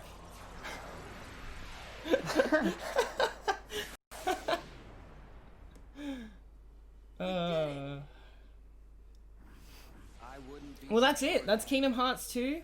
Critical mode, any percent. We had 2 deaths, so I'll make sure I donate $40 in a bit when I get a chance. Just gonna go probably have some food. And then, what have we got on next? Jak and Daxter. Now that is a good run. You guys are gonna love that one. But I want to thank you guys so much. Thank ASM for having me. Thank all the runner management and everything for setting this up. Thank you guys for donating. Like, 10k is insane. And I'm so honored that it happened during my run. I also want to say thank you to my amazing team here, Ninten and Crunchy, on the commentary and hosting. You guys did a great job. Thank you so much. Thank you. Thank you for having us. And now, yeah, I think we're gonna just chuck it back to runner management to sort out the next run.